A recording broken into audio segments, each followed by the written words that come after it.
Κι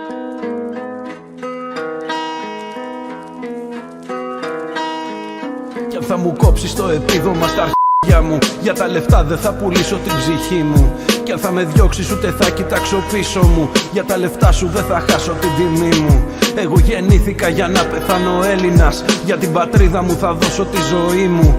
Δεν είμαι σαν εσένα μιας πουτάνας γέννημα, κουμαντο κάνω μόνο εγώ για το κορμί μου.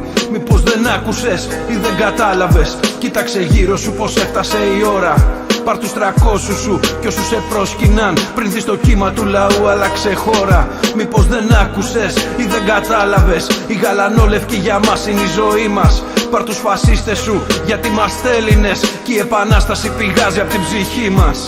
Μη αφήσεις τη χώρα σου να χάσει το χαρακτήρα της και να μετατραπεί σε μάζα ανθρώπων χωρίς συνείδηση, χωρίς εθνικότητα και χωρίς ταυτότητα.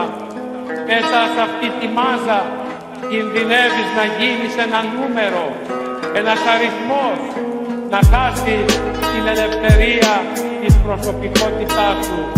Αδελφοί, μείνατε Εβραίοι και αμετακίνητοι σε όσα μάθατε και σε όσα επισκόπητε. Μείνατε σταθεροί στη φύση και στα ιδανικά του γένου. Σε αυτό το έδαφος που είναι ελληνικό, πίσω στο παρελθόν χύθηκε αίμα γι' αυτό, για να είμαι ελεύθερος. Και τα παιδιά μου κι εγώ είναι για μένα ιερός, αυτό να πνέω και ζω. Σε αυτό το έδαφος που εγώ μεγάλωσα, σε αυτό γεννήθηκε και η δημοκρατία. Και οι προγόνοι μου γι' αυτό πολέμησαν, για μια οικογένεια, μια πατρίδα, μια θρησκεία. Μήπως δεν άκουσες ή δεν κατάλαβες, οι γαλανόλευκοι για μας είναι η ζωή μας. Πάρ' τους φασίστες σου γιατί είμαστε Έλληνες, και η επανάσταση πηγάζει από την ψυχή μας. Μήπως δεν άκουσες ή δεν κατάλαβες, κοίταξε γύρω σου πως έφτασε η ώρα. Πάρ' τους 300 σου κι όσους σε πρόσκυναν, πριν δεις το κύμα του λαού άλλαξε χώρα. Μήπως δεν άκουσες ή δεν κατάλαβες, οι γαλανόλευκοι για μας είναι η ζωή μας. Πάρ' τους φασίστες σου γιατί είμαστε Έλληνες, και η επανάσταση πηγάζει από την ψυχή μας. Μήπως δεν άκουσες ή δεν κατάλαβες, κοίταξε γύρω σου πως έφτασε η ώρα.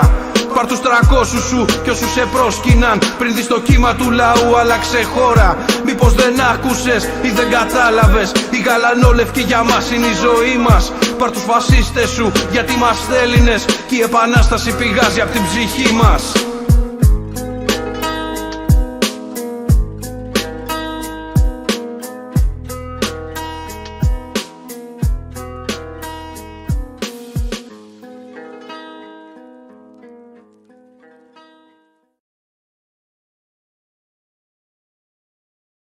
Good evening. 2.5 hours today to set out your plan, your vision of France, what separates you, but also your personality. So, the ground rules. We're here with Gilles to really be strict timekeepers, and the clocks are there. We're also to make sure that the debate is impartial, clear, and you're responsible for what you say, the numbers, the facts, the dates that you'll give, and your opponent will be able to challenge those. So we'll discuss the place of France in Europe and the world, whereas the war in Ukraine is raging. We'll talk about the environment, keenly awaited by the young people watching us. Health, hospitals, pensions, the appeal of France, law and order, immigration. We're asking what president you will be and how you will exercise power. Let's start with the number one concern of French people for months now, purchasing power. Let's start, Marine Le Pen. You've drawn the right to speak first.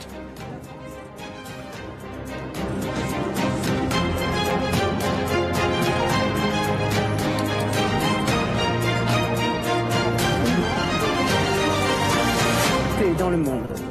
Mais le plus grand atout de la France, c'est son peuple. Marine Le Pen, oserais-je The debate's barely. Could I interrupt you, please, just to remind you that we'd like to allow you 1 minute 30 to answer the following question. You have 90 seconds, both of you. Marine Le Pen, starting, in what way would you be a better president than your opponent? Are you saying I was off to a rolling start? We haven't removed the seconds. I apologize for that. I was simply saying that France's greatest asset is its people, a people who shows solidarity, who is strong, creative. I know our people. I've been meeting with the people of France for many years, but I have to attest to the fact that for the past 5 years, I have seen the people of France worry, suffer, worry about being downclassed, the sense of general insecurity. I have seen the people of France worry about the future and feel a lot of doubt. I want to say that another choice is possible, which is based on respect and common sense. If the people of France does me the honor of trusting me next Sunday, I will be the president that will preside over a Renaissance era. We will restore our freedoms, our security. I will also preside over values such as work, purchasing power, schooling, knowledge, healthcare, everywhere across the board and for every member of the French population. I believe in Republican assimilation. I also believe in the social ladder, but mostly I will be the president of justice, of restored concord between the French, the president of national fraternity, of civil peace. Brotherhood is what holds the French people together. We need to rally around a collective platform so we can all Thank you, Marine Le Pen. Same question for Emmanuel Macron. 90 seconds. If you're re-elected, in what way would you be a better president than your opponent? Good evening. Good evening to Madame Le Pen and good evening to our fellow citizens who are listening in and watching us this evening. Tonight is a very important moment where we can clarify our projects for the country and make choices in the next few days. You've just reminded us, Madam, that we have gone through difficult times, crises, pandemics, something that we hadn't experienced for 100 years. And now we have war once again in Europe. Clearly, we are talking of a time when there are fears, when there are concerns.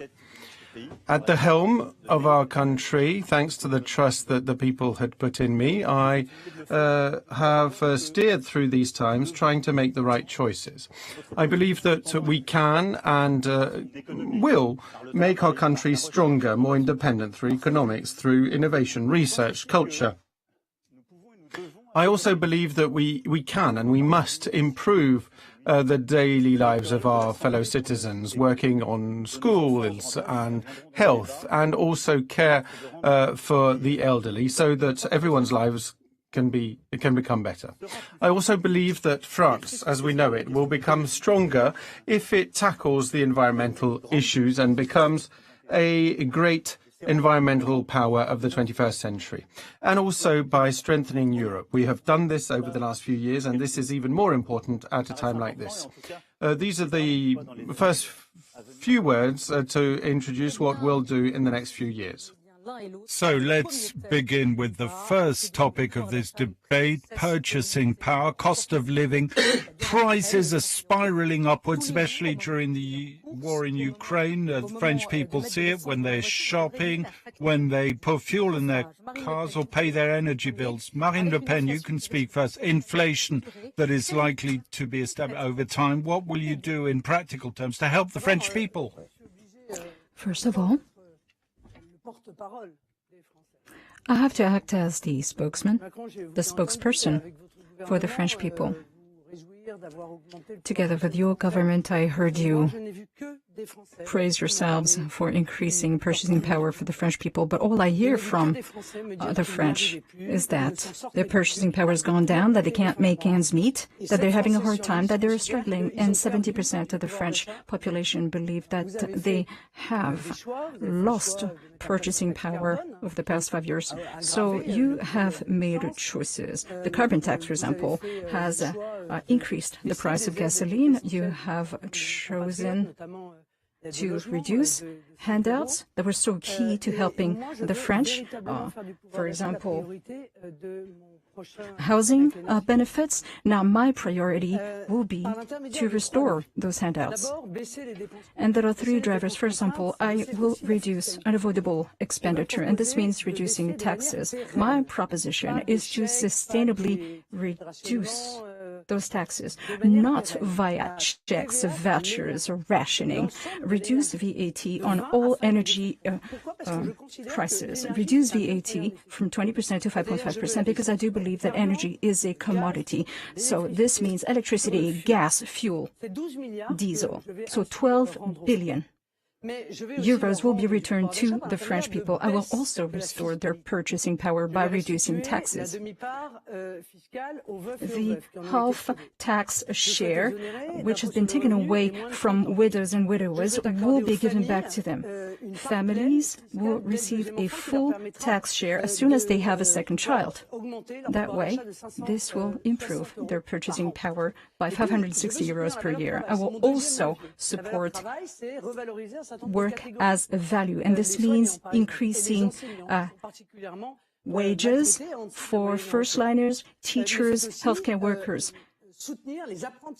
I also want to support work-study contracts, apprenticeship programs. They will receive between 200 and 300 euros in supplemental income. And the last area in which I absolutely want to do something is to support the vulnerable who have been hard hit over the past 5 years. Policies for the vulnerable need to be improved. And this means handouts, allowances for single-parent families. I want to increase the allowance for adults with disabilities. Now, for those of you who are not familiar with the system, in actual fact, say you have decided to oppose. You have decided to oppose a granting of this disability, irrespective of how much the spouse makes, and also indexation of retirement pensions. The least I can say is that this has not been the rule over the past 5 years. There has been no indexation of retirement pensions on inflation. So these will be my absolute priorities over the next 5 years. Return to the French their purchasing power. And all of these measures will, on average, will increase the purchasing power per month by 500 to 600 euros per household. But of course, choices have to be made. Politics is all about making choices, and I'm making choices. I choose to generate savings on superfluous expenditure or harmful expenditure. When money slips through our fingers because nobody has ever done anything about it. Marine Le Pen, you've devoted 4 minutes. Emmanuel Macron, same question. What will you do? What do you pledge to do to help the French people on this specific point of purchasing power? Well, first of all, Madame Le Pen is quite right to mention the numbers, figures that I didn't pull out, but that independent bodies have set up. That indeed the purchasing power of the working classes and the workers have increased. But there is an issue at the end of the month, of course, and I agree with what you said. I've heard the same thing over my various trips across the country, the 600 trips I have made over the last 5 years, people complaining about how difficult it is to make your weekly shop, to pay for your groceries. Now, as Madame Le Pen said, there's an issue with energy prices, and I want to impose a cap on prices, and I think that's twice as effective as dropping VAT. In fact, the French will experience an increase of their gas bills by a couple dozen or maybe 100 euros a year because you voted against this cap. And that just leads to a number of difficulties. So I would preserve this cap for as long as the crisis is raging. The only difference, or the other difference there is with you, is that it's twice as effective, as I said. But it's not sustainable, as you rightly said. This is a crisis management mechanism. When we get to more normal times, we will not subsidize oil and gas that we do not produce, but in fact, we will help households change their vehicles and go for electric vehicles, for instance, and we've already started doing that. Second thing, work, labor. I'm proud to see that we together have been able to create 1.2 million payment slips. I mean, I was looking at your platform and there's no mention of unemployment. Clearly that means that there's no issue, that you're recognizing the hard work that we put in over the last 5 years. But the best way to fight against the loss of purchasing power is to fight against unemployment. And so we have had 1.2 million French who've gone back to work. Basic minimum pay will increase 34 euros a month. Pensions will increase also for as of the summer. We're not going to wait until January 1st. After all, inflation is already beyond 4%. And I want small pensions to be raised up to 1,100 euros, contrary to you who just want us to keep it at 1,000. And there's also something that I tend to call the wage earner's dividend. And what it means is that when businessmen or managers pay dividends, and we know what kind of rules apply, that whenever dividends are paid, then other bonuses or dividends should be paid to workers. There was a bonus that was introduced, or a possibility of a bonus introduced 3 years ago, capped at €1,000, and now it's going to be compulsory. And for basic wages and minimum wage, we want to simplify this, that this will go across the board and also benefits. Everyone who will be entitled to benefits will get them automatically, which means that there'll be less fraud and less difficulty claiming them. So those are the few measures we have in this respect. As for the disability benefit, it has been increased over the last 5 years, up at 90 euros a month. And I do hope that we can avoid the problem that you identified, that someone who can claim disability benefit when they get married with someone who earns a lot of money would lose it. And I believe you weren't there in Parliament when we discussed this. So we'll get you to respond on minimum wage and pay. You've spoken about employment. I know you want to respond. Would you like to respond? Yes, I would like to rebut. A quick reminder. This blocking measure, I'm not opposed to it, but I want things to be sustainable. I want to exit the EU electricity market, which means spectacular increases in prices. That means reforming, not exiting it, madam. I want things to be sustainable, not a quick fix the way that you do it. You voted against the capping. In actual fact, Mr. Macron, who's picking up the tab for your famous cap is the taxpayers. So it's either one or the other. Now, we generate savings elsewhere. You're saying that your cap is more effective than my VAT reduction? No, I want to go back to regulated prices. And this is not something that you want to do, as you well know. And all of these measures will add up. I did the math. 590 euros will be gained for the French people for a VAT of fuel. But my main measure in terms of incentivizing businesses, this is what I tell them. If you increase wages by 10% up until 3 minimum wages, I will reduce employer contributions.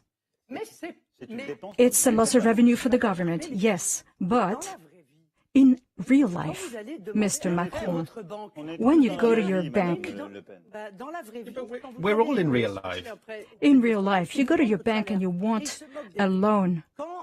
They'll ask for your basic salary. They don't care how many bonuses you receive. When you want to rent an apartment, the owner, the landlord, will ask you how much you're making, your basic pay. Because a bonus is not systematic. You may lose it. It's variable pay. So my measure will help improve the daily lives of the French. Yes, but you're not increasing income because you're not playing on wages. But you're not in charge of bonus pay either, Mr. Macron. No, but I'm reducing taxes, payroll taxes and taxes. And I'm making this mechanism compulsory. You wouldn't be increasing the wages by 10%. Now, I agree. Yes, there's an issue with the bonus that it's a bit random from one year to the next. But what you're saying is also random. You can't be sure of it. No one can be convinced that this is going to happen. The president would not decide what the wages are. I said it very clearly that this is an incentive for businesses. So not a 10% increase. There will be an increase. No, you're just So suggesting you have suggested reducing removing the taxes. taxes on that bonus, but you can't make that decision for employers. But look, you're not playing on wages. And I'm not saying I will impose bonuses. I'm just saying we're removing payroll taxes and changing taxes. You're trying to say that you will increase wages by 10% constantly. I'm just saying it's not true. Some employers will do it, others won't. If you have an increase in wages over the course of time, yes, it's an extra expense for the company, and you're improving your living standards, but it's not quite the same thing, and everyone must understand it. And I wouldn't want people to think that you'll get a 10% increase with you. Sorry, but And to come back to price caps, madam, I'm delighted to hear that you're staying with it, but you voted against it when it was being discussed in Parliament. because I wish to radically change the system. Yes, but look, you were voted against it. Because I want to return to the French, a system whereby energy prices are the result of their own investments. But No, that's it's not something different. else. As you can clearly see, if prices are regulated the way they used to be, we would be much less sensitive to current fluctuations in energy prices, which are also the consequence of energy prices being set at EU level, as opposed to in France, as opposed to based on our own production prices, which are very low, which used to fuel competitiveness of French businesses for years. But because there have been a number of ideological errors made by our neighbors, particularly Germany that is very dependent on Russian gas, and therefore there are many variations in prices as a result of geopolitical difficulties. Allow me to finish. Thank you. I completely agree that an additional measure is necessary. And all of the measures that I just referenced are sustainable, but I also suggest totally removing VAT, so 0% of VAT on a selection of 100 basic products, whether foodstuffs or other basic products, as long as inflation is higher than growth by 1 point, which is the case at the moment. Is it? Yes, it happens to be the case right now. In forecast numbers or? No. In expectations, in forecasts, but also the figures for Q2. Inflation is 4%, and inflation and growth is 6%, as opposed to 2.8% and 4.4% for inflation. So I do believe that this measure will be implemented very quickly. Unfortunately, actually, because this demonstrates that the situation is very difficult. Let me welcome the fact that even though you voted against, as an MP voted against this measure, that you seem to be supporting the idea of keeping it. That's a good thing. reforming the European market will not happen overnight. We started this, and that difference between us, you said you wanted to withdraw from the European energy market. I think this is a tremendous mistake. We are intertwined, we are interlinked. At some points in time, we import the energy that we do not produce, and because we are interconnected, we need this market. Under our presidency, we have launched this, which is why we need to reform Europe and not withdraw from it. And we need to be able to reform the electricity market so that it no longer depends on the marginal additions of gas, but on the basics of, for instance, nuclear energy.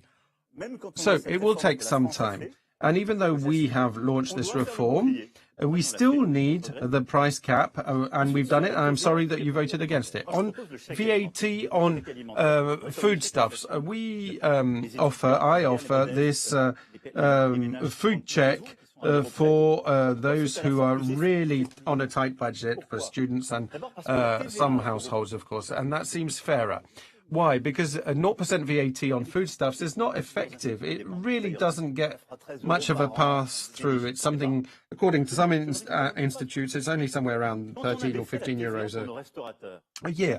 But when we dropped VAT on restaurants, that was a very good thing done by Mr. Sarkozy, but it didn't do much about prices. The idea was to get restaurant owners to hire again. And your measure would be beneficial to supermarket chains, not to the consumers. Plus, it's unfair. Why? Because you and I, we don't need to pay 0% VAT on this. We want the people who are really in a tight spot, who really can't pay for their weekly shop, can get some money. And a check makes much more sense than the VAT that was something that would apply to and be beneficial to people like us four here who actually don't need it. And when you look at the numbers for the Banque de France, there's less than 1 percentage points difference between inflation and growth. And you mentioned 4.5% inflation. I think we need to look at the quarterly growth, and the last one is 5.4%. I've just double-checked my numbers. So there's a 1 point difference, so therefore the measure will apply. No. I think your mechanism wouldn't apply today in the current circumstances. It just won't happen. A few seconds, Madame Le Pen. There's something that I find surprising. You're capping prices, but you could have reduced the taxes after increasing them. We've given back more than that. No, it took you a while before you did that. But we did it. Remember that you increased fuel taxes, which triggered purchasing power problems for the people and also triggered the Yellow Vests movement. And so you suspended that increase. Yes, it was passed in 2015. You did not remove that provision from the law. And this means you're going back to that trajectory of increasing taxes. What I want to do is give the French their money back. So you're writing checks. Let me tell you that they're based on inflation. It's always been the case. When you give handouts, when you write checks, it fuels inflation because storekeepers see that it is in their interest to maintain prices high, since they're going to get a check anyway. So you're implementing measures that may actually make the situation worse. So I'm sorry to tell you this, but the measures that you are proposing are ineffective, sometimes poorly calibrated. The 100 euro check that you sent to a variety of demographics, including detainees, I think it's easier to give people their money back because it is their money in the first place. There are easier ways. Look, I can see that you're not answering my questions quite simply because you don't have an answer. But can I just say that what you've just said is actually wrong. The cap, as the numbers show, means that inflation is half what it is in Spain here in France. Quite simply, it's lower inflation than it is in our neighbours, because the cap, it does not lead to inflation. That's all it is. So what you're saying is exactly the exact opposite of facts as they stand today. And again, as you've said, your measures will last over time, but are not focused. You're dropping VAT for all four of us here, but this is ineffective because it doesn't pass through onto prices. This brings us to the end of the first topic. Looking at the clock, you're about the same speaking time. We can move to international relations. Another very important chapter in these circumstances, international relations. The 24th of February last, Ukraine, an independent, recognized European country, was invaded and aggressed by Russia. What should France do? How far should France go to help Ukraine? Emmanuel Macron. Well, first of all, I think you're quite right in mentioning first what's happening here in Europe and the fact that war is raging once again on the continent. The times are very serious indeed. Russia has decided to strengthen its offensive over the next few hours, next few days. There'll be an increased offensive on eastern Ukraine, on the Donbass, on Mariupol, and this will lead to human disasters, as we've already witnessed in a number of cities. France and Europe, as we've been doing from the very beginning, must support Ukraine, support to resist, to give Ukrainians defensive equipment and fighting equipment to make sure that Kiev doesn't fall. We have to also support them financially by also welcoming the Ukrainians, the 5 million Ukrainians which have left their country and gone across the country. Well, look, I think we need to do more today and to stay that course. And we must make sure, as I've been trying to do from the very beginning, that there is no escalation and that the war doesn't spill over. We have, therefore, to tighten our grip with the Allies and the Europeans, and we need to have other countries on board, which is why I've been speaking with China, with India, with the Gulf states, to make sure that everyone understands that the choices being made by Russia is a disaster for Ukraine, of course, but also for Russia itself. And that's why Europe is so important. A strong Europe, a Europe that can influence, a Europe that is strong on defense with a number of its countries, such as France, which is why we, over the last 5 years, have invested to have a strong army and armed forces in line with the budget set in the white paper. But we also want to make sure that this will ensure our safety and security over the long run, because we are no one's vassals, but we must also bring Russia back to reason, first introduce a ceasefire and then release Ukraine. Back to the European Union. I don't think you have the same vision on what the European Union must be. We'll come to that in a moment. Exactly the same question for you, Marine Le Pen. Should we help more Ukraine and deliver weapons to it? Go further.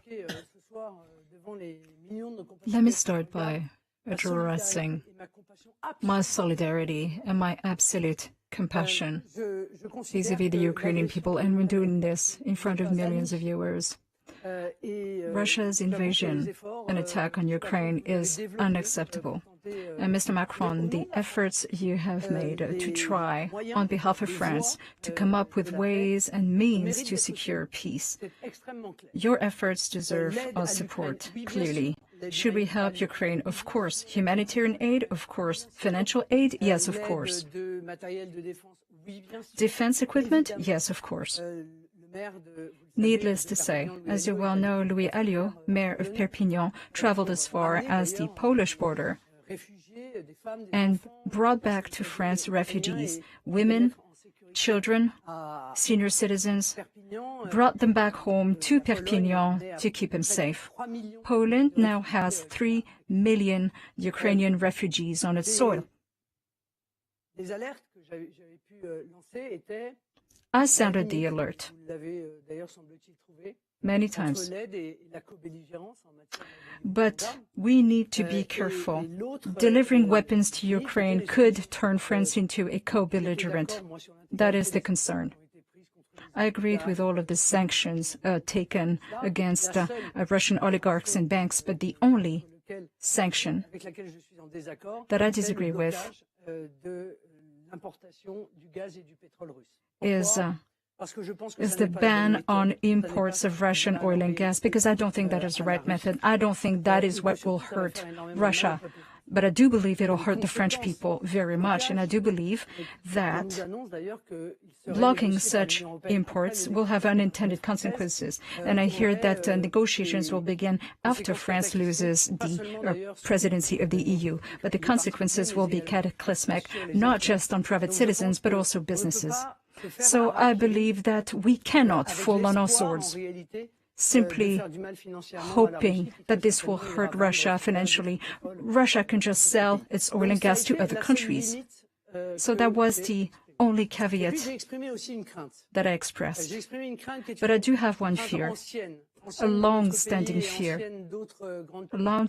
fear of our country, but also of other major powers across the world.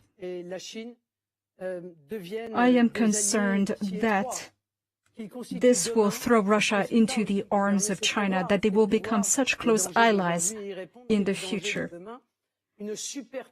that they will turn into a superpower, both economically, monetarily, maybe even militarily. This could be a huge risk for the West, for Europe, and for France. Those are my caveats. These are the concerns that I expressed. I sounded the alert on both these issues because, once again, I believe that we live in a complex world, and under the circumstances, we need to look to the future, both in the medium and long term, so that we don't solve problems today in ways that will hurt our future. Title 42. The day the war stops, will you lift sanctions against Russia, and we French will be able to consider Vladimir Putin as a fully fledged partner like any other? First of all, let me take note of what Madame Le Pen has said, which is in fact not what your party and your MPs are saying in the European Parliament. Protecting, when we're talking about protecting the Ukrainians here in our country, or protection and assistance to Ukraine, financial help, you opposed it. Just look at the votes, the count. Incidentally, what you've just said is exactly the opposite of what historically you have always said. I believe you were one of the first European political leaders in 2014 to recognize the result of the referendum in Crimea. I think since World War II, basically, we've no longer gone along with forced annexation in Europe, especially when Vladimir Putin himself had said that everything was going to his tune.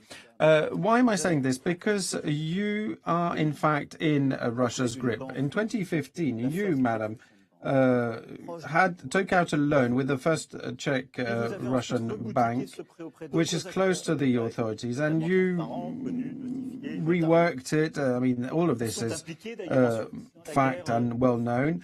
Working with a number of people who were directly related and involved in the war in Syria. So you're not talking about other leaders, but just about your banker when you mentioned Russia. So obviously, when there are brave decisions to make, neither you nor your representatives are in attendance. And it's hardly surprising that 5 years ago, Russia interfered in the campaign to destabilize me, and it's hardly surprising that you were a bit unsure what to say, because you're just not going to be able to operate to defend French interests because of how they're tied with yours. Marine Le Pen, you can respond to what Emmanuel Macron said. You depend on the Russian power of Vladimir Putin. Emmanuel Macron has access to all of the information provided by French intelligence services, and you know fully well that this is wrong. You know fully well that I am a completely free woman. I am a patriot. I have been a patriot my whole life, and I defend France and the French people, no matter the circumstances. I tracked down a tweet dating back to November 9th, 2014. I support a free Ukraine, says the tweet, that is subject to the influence of neither the US nor the EU nor Russia. That was my position. It was the same for Iraq in 2003, and the same for Ukraine now. But are Ukraine without Crimea, madam? We'll get to that. Crimea did not pose that many problems, and I remember that you hosted with much fanfare Mr. Putin in Versailles. I hosted a head of state, not my banker. In 2017, you hosted Mr. Putin at Brégançon, your summer vacation, and on that occasion, you said the exact same thing that I'm saying today. On that occasion, you said that Russia should shore itself up to the EU once again. You said that Europe should spread all the way from Lisbon to Vladivostok. But I'm still not saying anything else.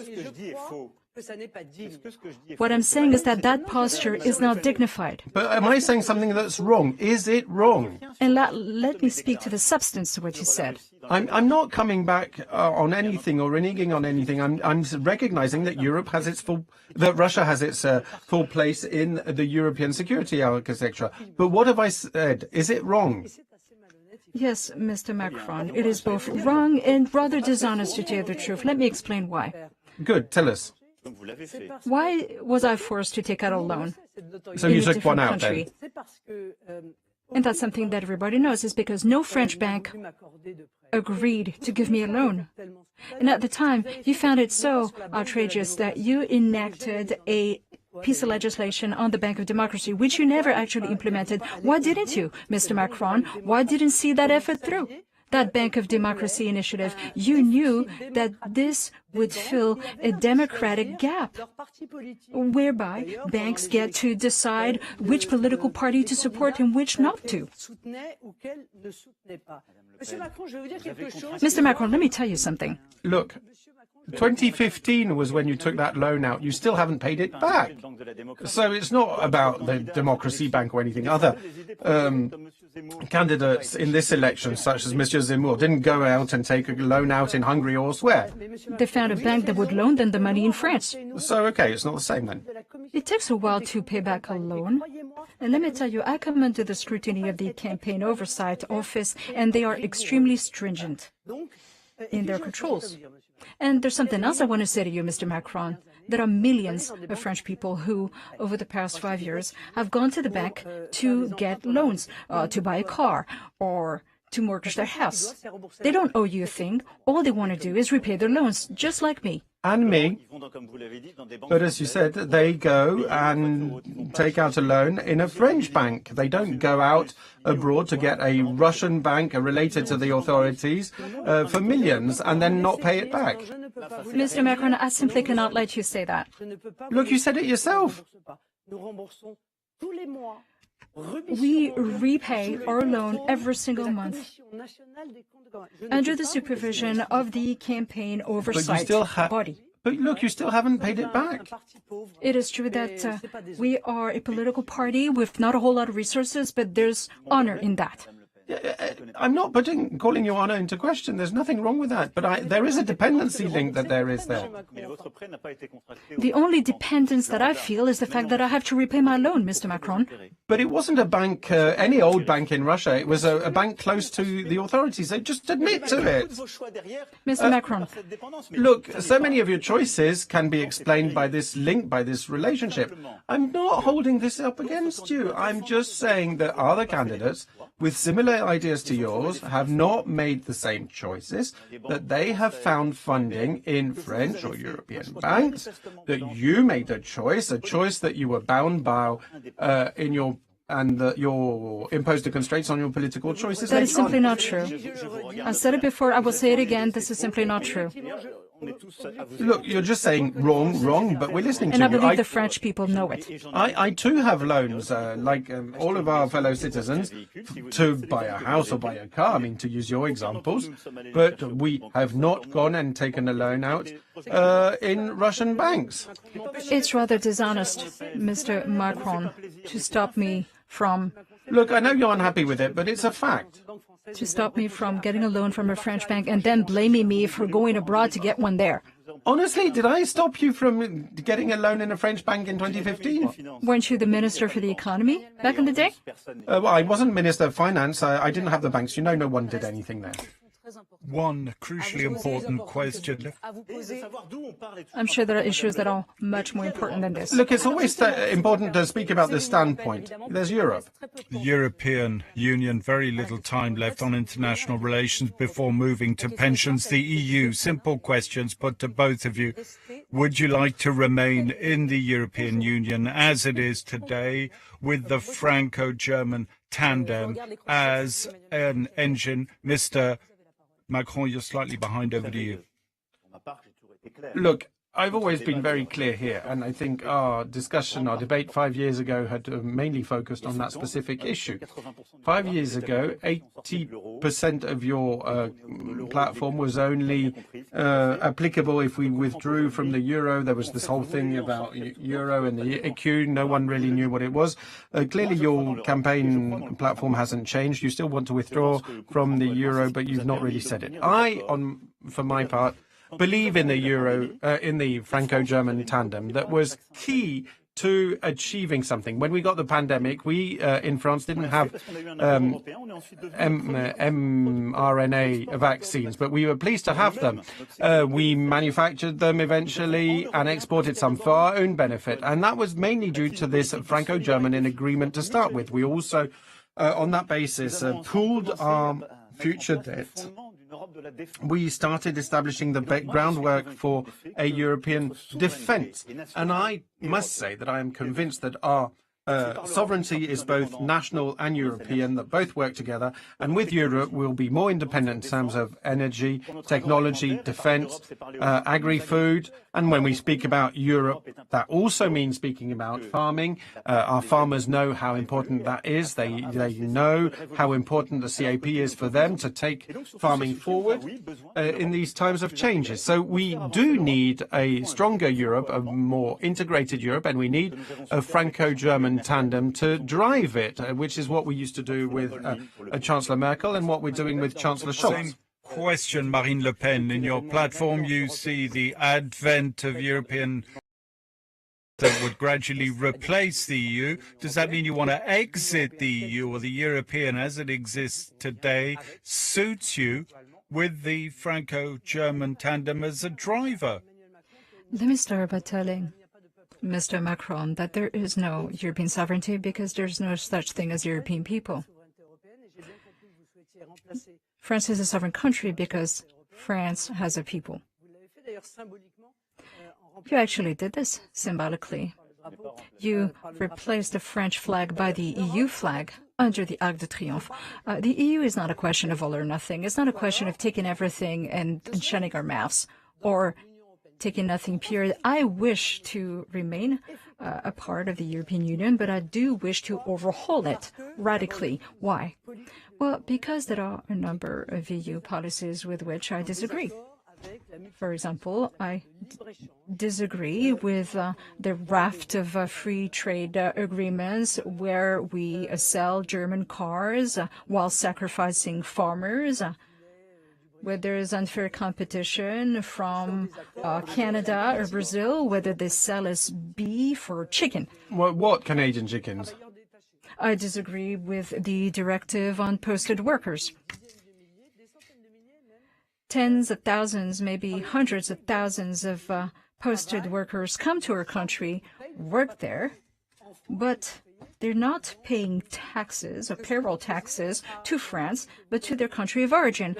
I disagree with a policy that you supported that reduces EU farming output by 10% at a time when there's a global food crisis, which will probably cause hunger strikes in a number of countries across the world. So there's a raft of EU policies that I disagree with. So how come France can never defend its own interest? I served as an MEP. I saw German stand toe-to-toe with us and other countries defending their own people and their own interests. France never does that. How come? Maybe you just didn't go to Parliament often enough. How come France doesn't defend its farmers, its industry, its businesses? That is what I wish to do. So once again, I want the European Commission to show respect for sovereign nations, the member states, because we make social and societal choices. When we vote, we, the people of France, make choices as to the kind of society we want to live in. And I do believe that the EU should respect that. So yes, I want to overhaul the European Union from the inside. Mr. Macron, I didn't think that you would believe in conspiracy theories. Interesting thought from you. If I wish to exit the EU, I would say it. I don't. So 80% of your platform has changed. A good thing. 80% of your platform 5 years ago was only applicable without the euro. But can I come back to what you just said? Look, changing the club by yourself, reducing your dues, well, either everyone will chip in and follow, or you'll just go solo. It looks like you're suggesting going solo. Also, according to your program, you still want this alliance with Russia. Interesting. You mentioned Brazilian chickens. Can I just say that France did oppose and clash with Mercosur, quite simply because I asked for a mirror clause. When we ask something of our farmers, we want the same thing to be done by their own farmers, which is why we stalled the negotiation, because there was no commitment to the Paris commitments to biodiversity, and we've managed to fight against imported deforestation. We also, and I agree with what you said about dropping production levels, wrong now. We are not being negative on the CAP. Now, on posted workers, look, there aren't thousands of them. There's maybe 5,000 jobs, 50,000 posted workers. But for the last 5 years, I've been fighting to change Europe. Things didn't happen overnight. Look at vaccines, about mutual or pooled debt. These are things that have changed, and I've worked hard day after day after day on this. On posted workers, we changed the rules so that you would get equal pay for equal jobs, precisely to fight against these difficulties. Now, when I look at your program, at your your manifesto, posted workers, you seem to just want to do away with it. Well, you'll just have to explain your thousands of French who work abroad what it's all about. So this isn't going to work. Now, if you look at the values of Europe and the rules of the European Council, the Council of Europe, the energy market, Schengen, all of this is a bit fuzzy.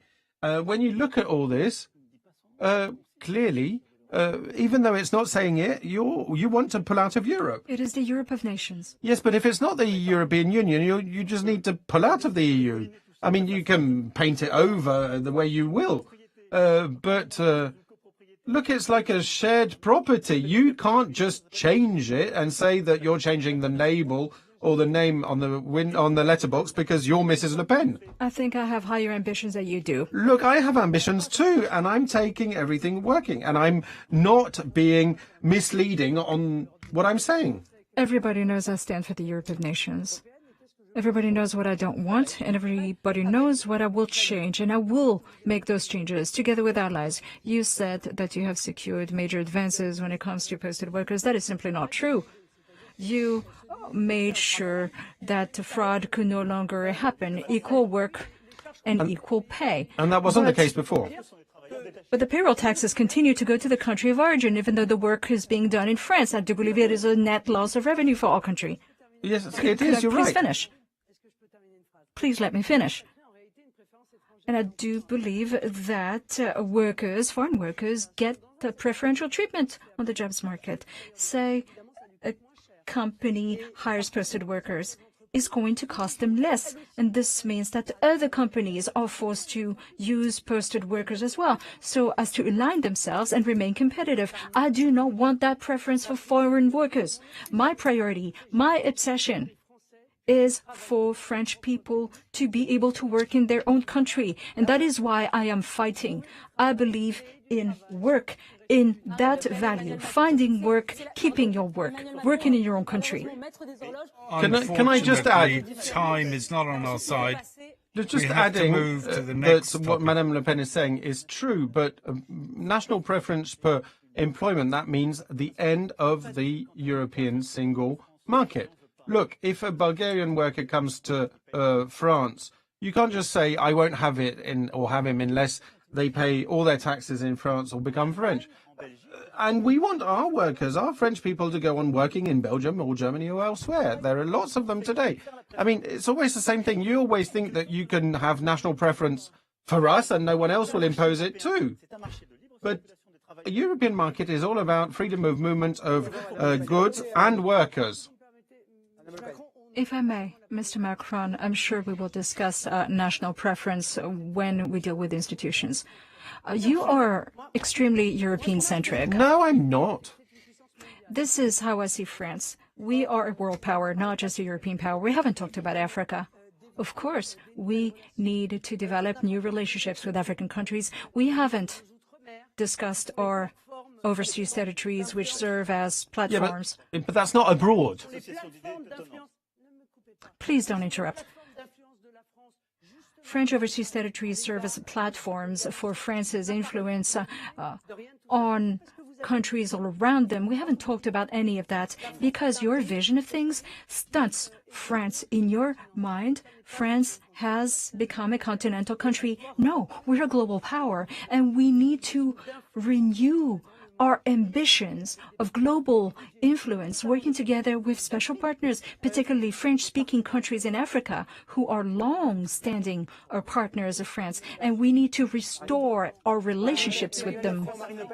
Look, Madame Le Pen, how fascinating this is to look at your cynical approach. You're talking about a national preference against Europe, as you just have, trying to explain to us that we're done with the European market, and same goes with goods, because you'll have as many border police officers as in 1980, and then you're telling me that I'm all shrunken and shriveled and looking at my own self. But you seem to be doing that. Look, the other day you had international affairs press conference, and you didn't mention Africa.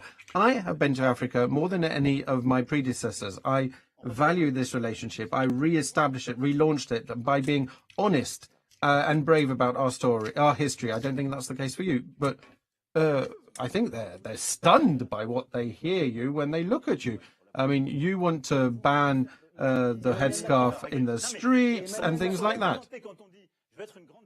Look, I mean, when you say you want to be a global power, you need to be realistic. But what you're pushing forward is something that is shriveled and falling back on itself and goes against French universality. Your words are extremely confusing. No, I'm not. Look, it's all factual.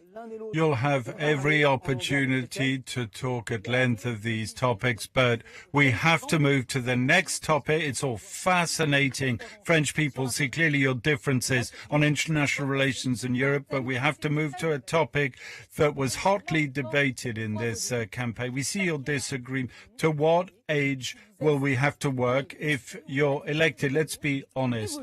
Both of you have changed tack, and the French people sometimes have difficulty. What you're proposing precisely, Marine Le Pen, as President 27 at the end of your 5-year term, at what age will the French people retire?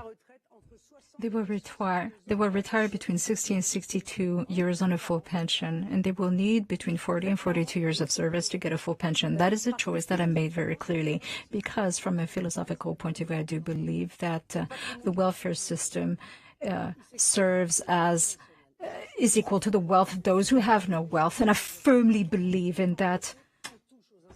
When you heard the welfare system, you heard the institutions of the Fifth Republic, and the welfare system, well, the cornerstone of that welfare system is retirement, is pensions. So the harder you work and the earlier you start working, the earlier you should retire. So I propose a progressive system. If you get your first job between the age of 17 and 20, you get to retire at 60, assuming you have 40 years of service under your belt. And gradually, the later you get into the jobs market, you have to accumulate those 40 years of service, but retire later, the later you start working. I know that Mr. Macron's friends have tried to create uncertainty and therefore anxiety among the French. All of the schemes for early retirement in case of long careers, all of that will take priority over my reform. If you have an existing system and the benefits that you're getting are more advantageous, your system will prevail over my reform. But retirement at 65 is completely unfair, and that kind of injustice is unacceptable. To simply contemplate that French people will go into retirement at an age where they're no longer capable of enjoying their retirement, when most of them aren't working anymore, because at age 62.8, 62 years and 8 months of age, half of them are still working. At that time, nobody gets a full pension because nobody gets to that age with a sufficient number of years of service, because that requirement will increase as well by definition. If you push back the legal retirement age, this will increase the number of years of service.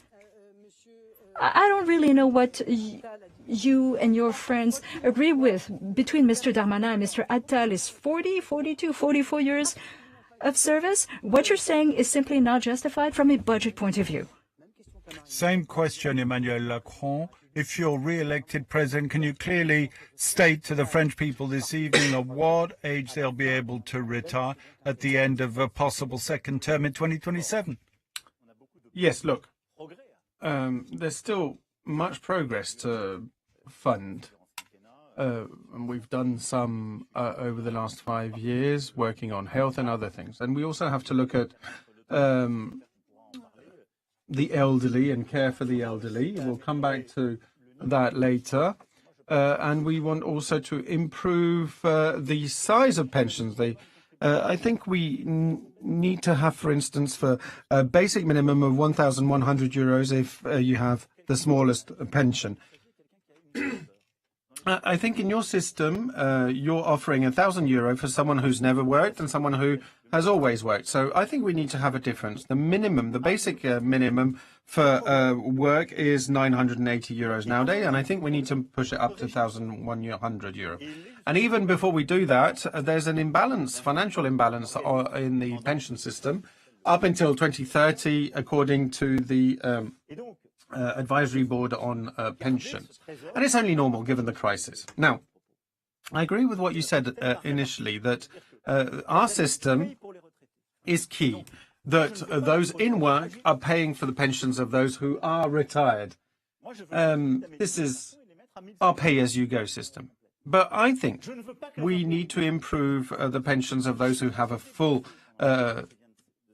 career to 1,100. Now, I don't want to increase taxes. I've reduced taxes by 50 billion over the last 5 years. There's no property. Some of the rates have been cancelled.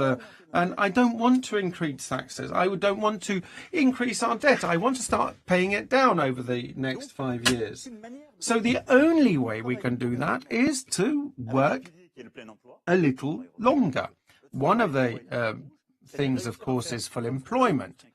And that's what we tried to focus on over the last 5 years. And also we need to push back by 4 months the age of retirement every year. So 65 in 2031. Only 4 months extra every year. Now, agreed, for lengthy careers, we have to protect the system that you mentioned. But there's also the issue of hard work. Now, it's likely that us four here will go on working after or beyond the age of 65, going by what's happening in our business. But those who have had to work in difficult works with hardship careers. But you would need 40 years of service. No, I mean, I don't think that you're being fairer anyway, because you're not taking hardship criteria into account. Someone who would start a hard career or a difficult career at the age of 65 would work all the way through to 65, according to you. So I think two things we have to take into account. First, lengthy careers. Secondly, the hardship for instance, those working in the slaughterhouses, long-distance drivers, night shift, etc. So people who would be joining these can no longer can benefit from this, but other jobs in other previously favoured regimes, such as in the electricity board or the public transport, cannot benefit from this. I mean, you need to be honest. I mean, obviously, to get elected, it's easier to say, as you're saying, that we can cancel a system or a reform introduced in the past. But because the imbalance, you either going to have extra taxes or threaten pensions. Mr. Macron, I'd like to remind you that as president, you created 100 billion euros additional debt in 5 years. No. And that had nothing to do with COVID. And 2/3 of that debt has nothing to do with it. And these are the figures from your own ministry. What? No. So maybe only 500 billion for COVID, and the rest is just the debt getting worse. No, it's the social security system and the local authorities. Mr. Macron, don't lecture me on how I'm going to be funding my own platform.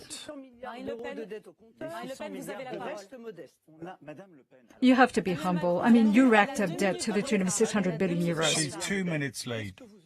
Look, with this extra 600 billion in debt, yes, that's true. But we drew down the deficit in the first few years of my term of office. 600 billion. That's 200 billion actually for the central government, and the rest is social security systems and local authorities. People weren't working, so we didn't cash in the payroll taxes. We didn't call in these taxes.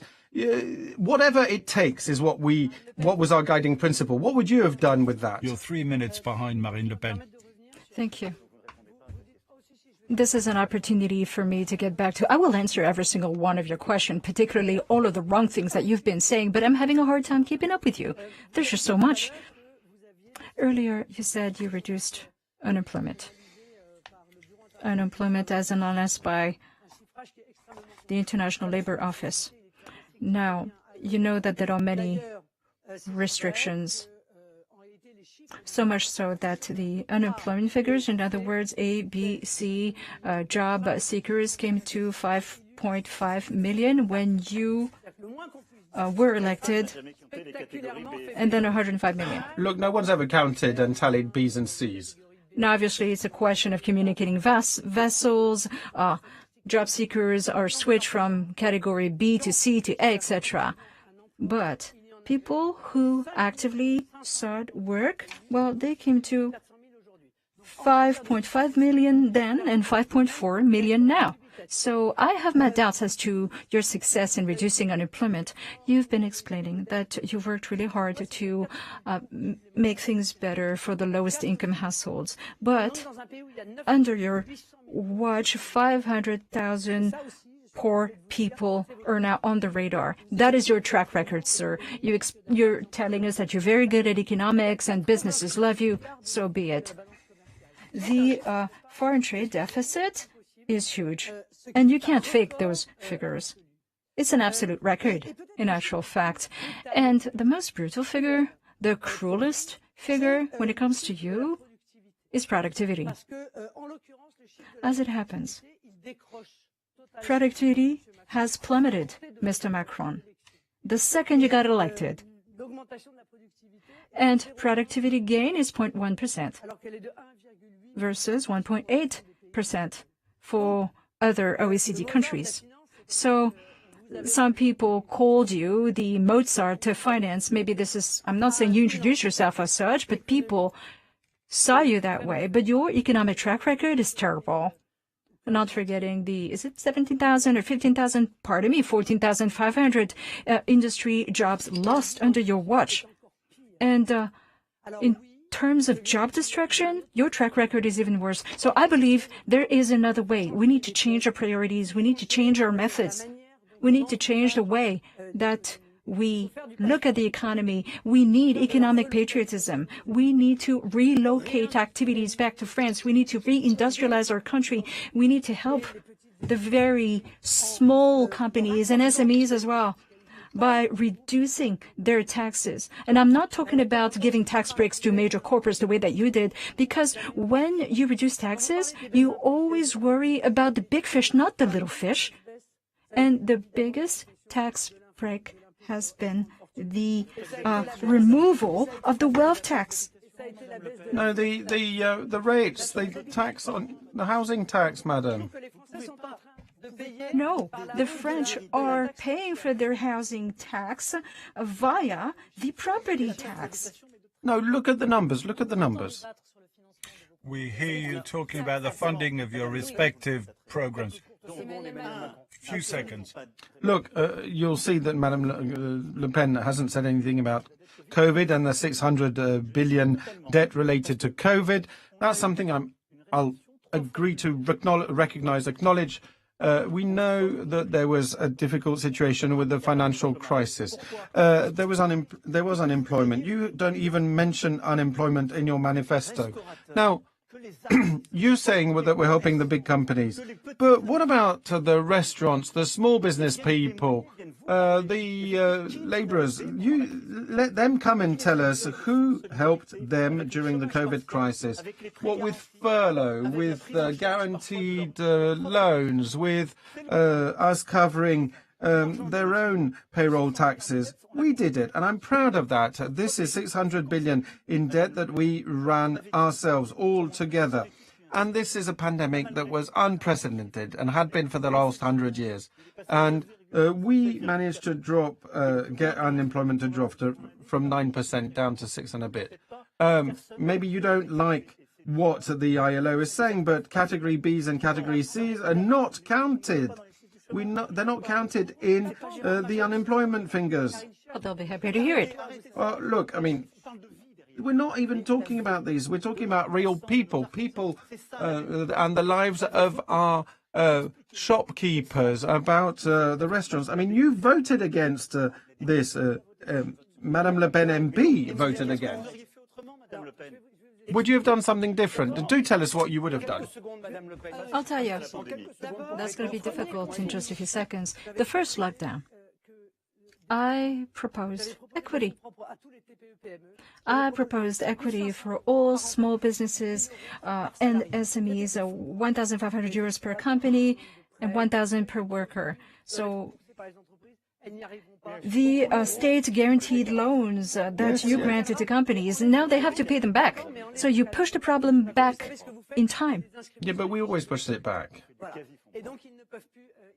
It's almost quasi-equity. And so this means that companies can no longer invest. And after the first lockdown, you continue with the curfews, you continue to shut down businesses and drawing the difference between essential businesses and non-essential businesses. I disagree with that for a very simple reason. At the time, after the first lockdown, we knew that in actual fact, small businesses were not where the virus was being transmitted. And so you organize administrative shutdowns. And now you're explaining to us that storekeepers should be grateful to you for compensating their losses, the losses that you triggered, that you're responsible for by organizing these administrative shutdowns?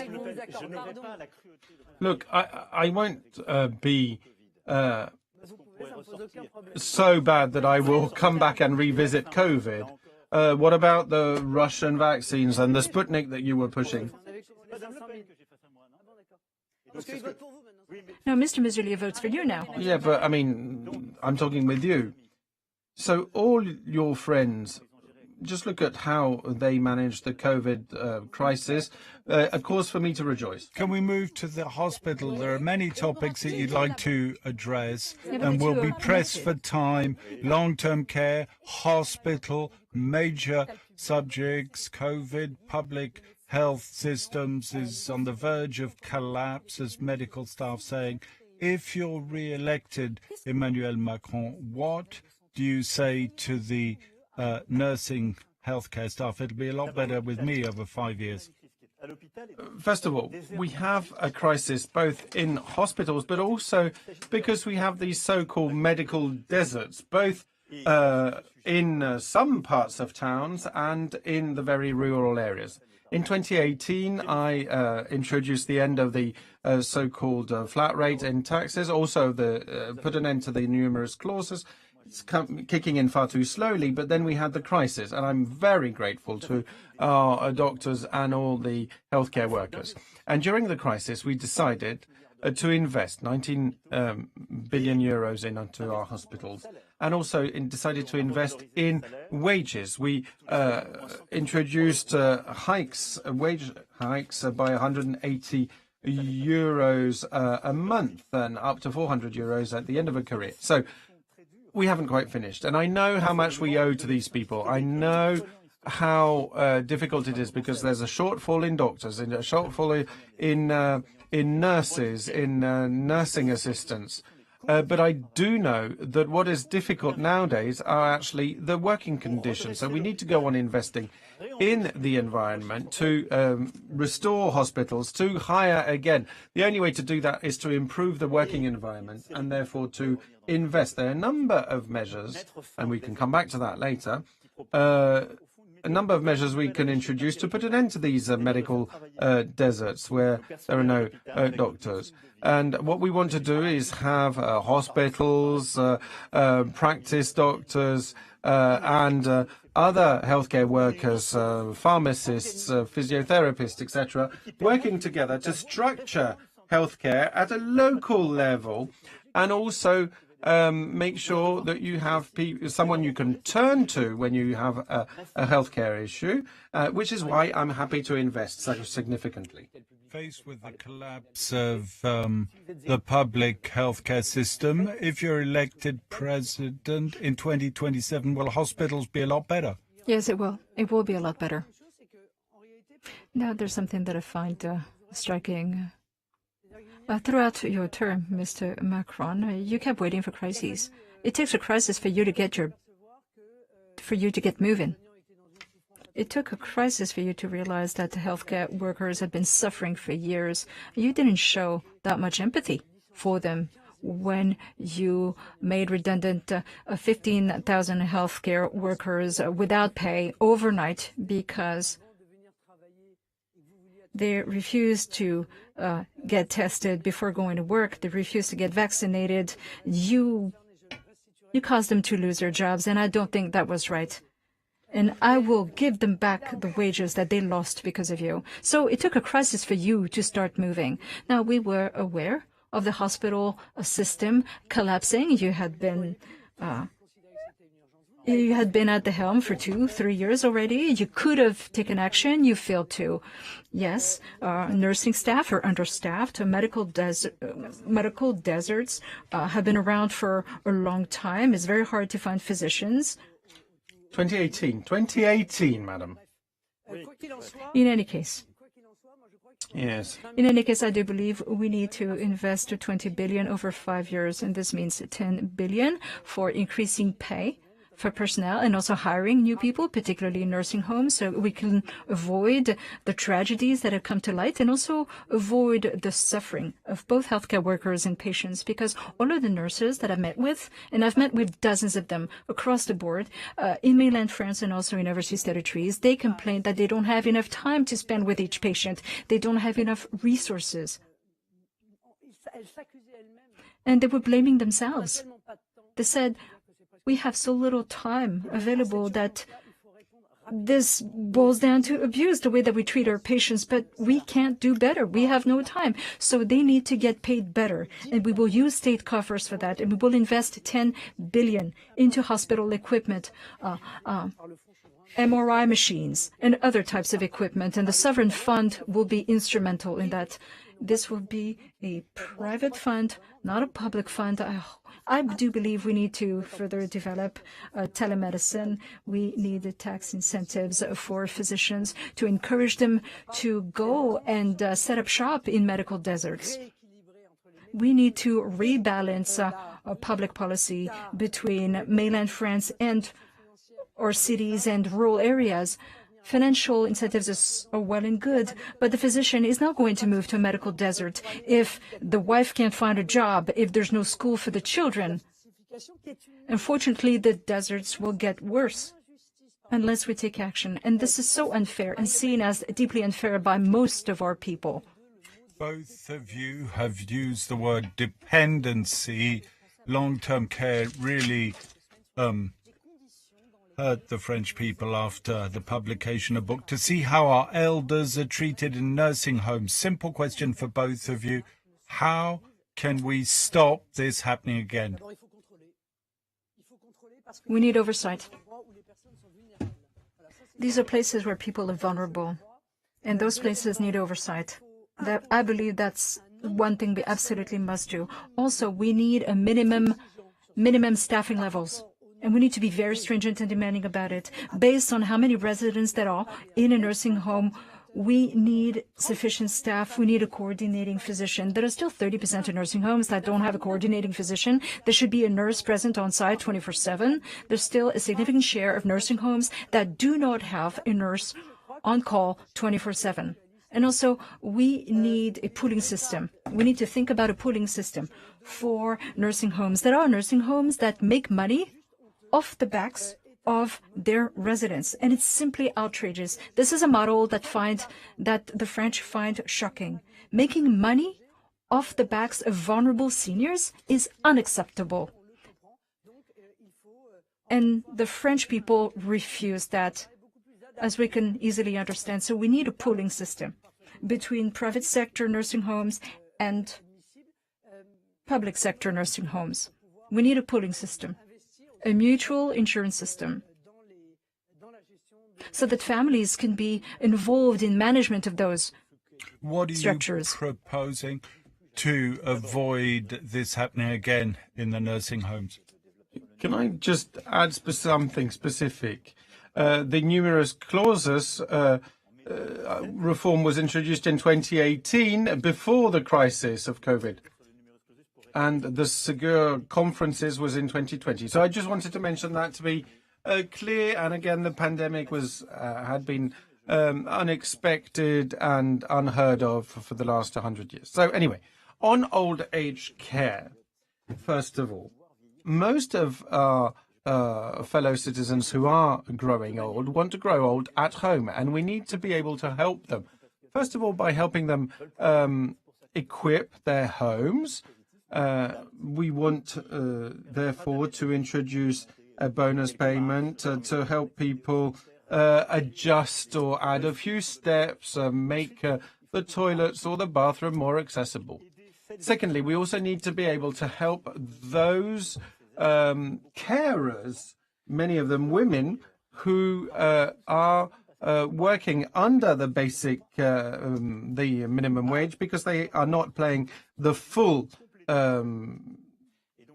working week. So what we need to do is to give them these extra hours so they can get a full wage. So what I want to introduce is to give them more working hours so that they can look after more effectively and care for these elderly. I too heard what you mentioned. Many of the carers and the healthcare workers feel guilty because they're telling us that they're not working as doing their job as they would want to, that they're abusing these people. I mean, the fact is, for instance, that washing and cleaning a patient can't be done in half an hour in the morning. Then controls, checks. We have to have that. And I do agree that older people's homes have to be promoted and regulated, controlled. There are some mutual organizations, and these are good, but we have nothing against for-profit organizations. But we need to be able to create more jobs, which is why I'm suggesting 50,000 extra nursing and nursing assistant jobs. Quite simply because the patients in these institutions are getting older, they need more support, they need better care, and we need to be transparent on how we're going to fund this, which is why I'm asking people to work that little bit longer. And I'm quite open about it. I don't think it's possible to fund absolutely everything. Financing it on with full employment. And again, it's incremental increase, not 65 years. Well, things are confusing on your end. There's a table. It's very specific. Everybody can find out. Again, 4 months extra every year. Can we remind Well, isn't that you wonderful? we're Full the employment. Yes, well, timekeepers? you know. 5 years, madam. With Léa, we're the timekeepers. We now like to turn to a crucially important topic. It's an anxiety for young people. You'll be able to return to funding amply, a source of anxiety for the young. The future of the planet, the IPCC, the climate change panel said we only have 3 years left to limit greenhouse gas emissions. Marine Le Pen, if you're elected president, what were the 2 measures you'll take in that? Firstly, no more hypocrisy. It's hypocritical when you refuse to see that free trade-based economic models are responsible for much of greenhouse gas emissions. 50% actually in France. So we cannot seriously claim that we will tackle the problem while at the same time refusing to admit that imports account for 50% of greenhouse gas emissions. This is why I believe it makes no sense to import products that are manufactured 10,000 kilometers away. This model is killing the planet, and which is why I do believe in local sourcing. I do believe in relocating activities and production. I think we should be able to produce the products and services that we use, produce them locally as close to consumers as possible. And we need to relocate. But this is a responsibility that the government should bear. And for that, we need economic patriotism. For example, we need to stop importing 50% of our fruit and veg when we are fully capable of producing them here and meet domestic demand. So via economic patriotism, we will make sure that local and regional authorities, the government, and the catering industry will undertake to buy organic foods. Well, French organic food, not foreign organic food, because their standards are not as good as ours. We need French-sourced organic food in cafeterias all across the country. It is absolutely key. When it comes to the environment, there's something that we don't often talk about. Animal welfare. Why? Because free trade, the free trade model, has hurt animals very much. And when you're okay with supply lines in which animals are born in France and you transport them in trucks in terrible traveling conditions, hundreds of kilometers away, so they'll be fattened up somewhere else, and then they have to travel thousands of miles again so they can be slaughtered in a different place, this system makes no sense. It creates unemployment. It generates greenhouse gas emissions, 50%, like I said. And also, this hurts animal welfare. This is bad for industry because of unfair competition from abroad. Very often, the products that we import do not meet the standards that we have selected as a society. And this means unfair competition with French producers. So, before we talk about energy, which is absolutely key, obviously, we need to challenge our current economic system. And then there are energy choices that we need to make. The same question for Emmanuel Macron. What are the two pledges that you commit to fight against climate change? Well, very interesting to listen to you, and it just shows how inconsistent our whole discussion is. When you speak about calling into question free trade and our imports, look, the imports that are more of a problem, including in terms of commercial balance, is precisely, or balance of trade, is precisely oil and gas. And you were suggesting the largest possible subsidy to these because you were bringing down the VAT. So I'm just saying that your manifesto and your program just makes no sense. You were talking about a lasting VAT drop on oil and gas, which is, anyway. I think we have, therefore, a clear controversy here. You are climate skeptic. That's pretty obvious. You said yourself that carbon neutrality at 2050, so basically the Paris Agreement, just can't happen. And I must say, I read and was struck once again by the IPCC report. I've done a number of things, but I think we want to go even faster. We've increased twofold the reduction in is something that creates suffering. It doesn't work, and it's always the same people who are hurt, who are being fleeced. And it is the people who don't have the resources to resolve those issues. So I completely disagree with that. Yes, of course, we need an ecological transition, obviously, but it needs to be staggered over time. It needs to be much slower than the pace that we are forcing upon the people of France. Secondly, you change gears. With regard to energy, for example, energy provides structure to the future of a country. It's important to be self-reliant in terms of energy, and also decarbonization is key. You've changed tack completely. Initially, you wanted to close down Fessenheim without any safety-related justification. Everybody said that there was no problem in terms of safety, but yet you wanted to close Fessenheim. You contemplated shutting down 14 nuclear reactors, and at the end of your term, you said, I got it wrong. You may have gotten wrong, but you got it wrong while you worked under François Hollande, which means that you have destabilized the nuclear industry, which needed to be supported, strengthened, which needed visibility when it comes to the future, because nuclear energy is good for decarbonization. It helps the country be self-reliant, and we need nuclear energy as a core aspect of our energy mix. So you decided to go for wind and solar. Wind farms, there's nothing worse. Ecologically, it's absurd. Economically, as well. It's a nuisance. It's bad for biodiversity. It's a choice that reduces property prices all around the wind turbine. And obviously, intermittency is a problem.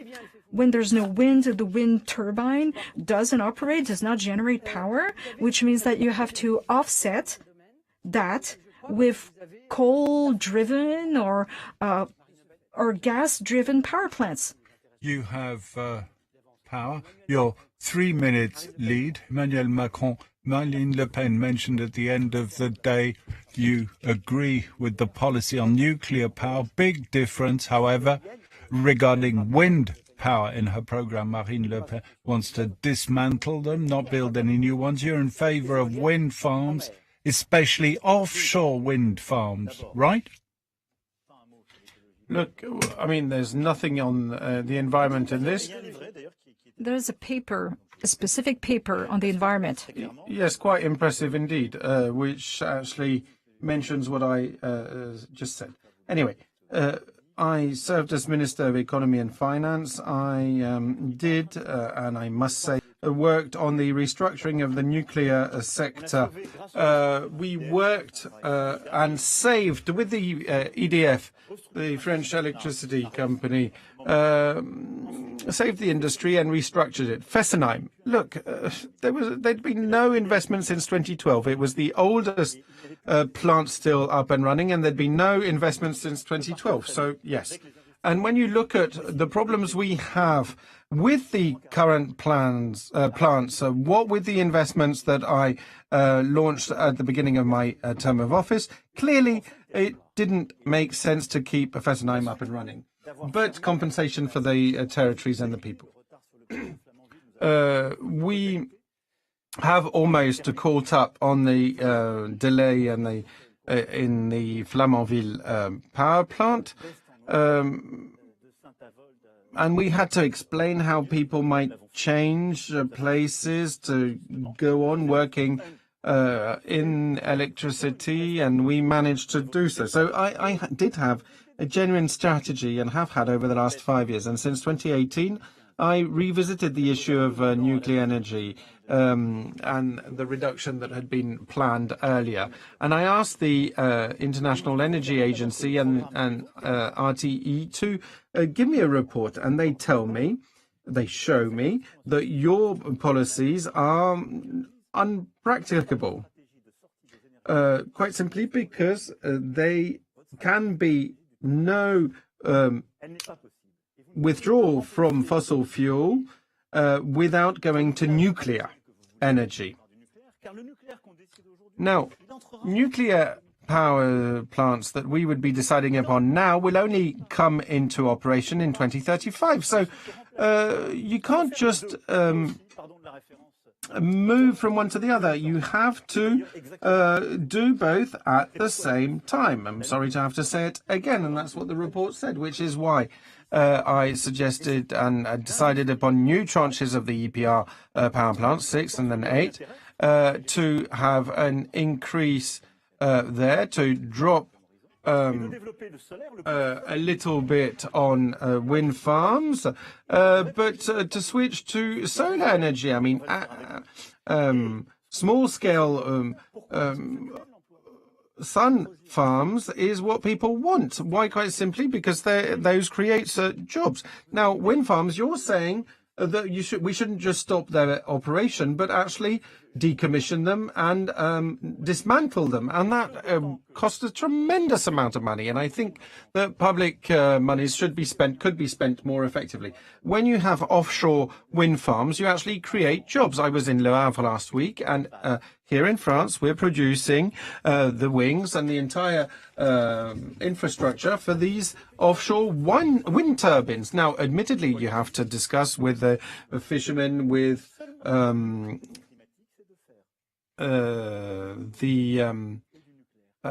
with everyone, with the stakeholders, but we have to make sure that we don't make the mistakes of the past once again. We have to develop and deploy industries here, which is what I started doing over the last 5 years, from electricity and from batteries to you wind won't farms. agree on this. You're running a bit late, but briefly, France.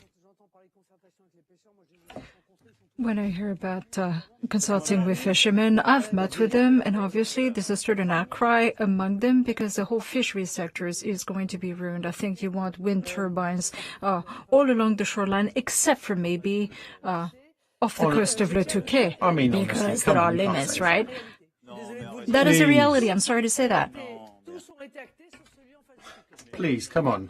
Every wind turbine has been approved except Planning hasn't even started. off the coast Look. of Le Touquet.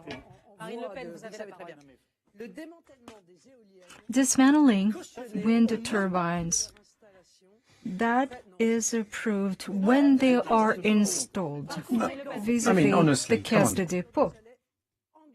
And I always said I would initiate that dismantling effort.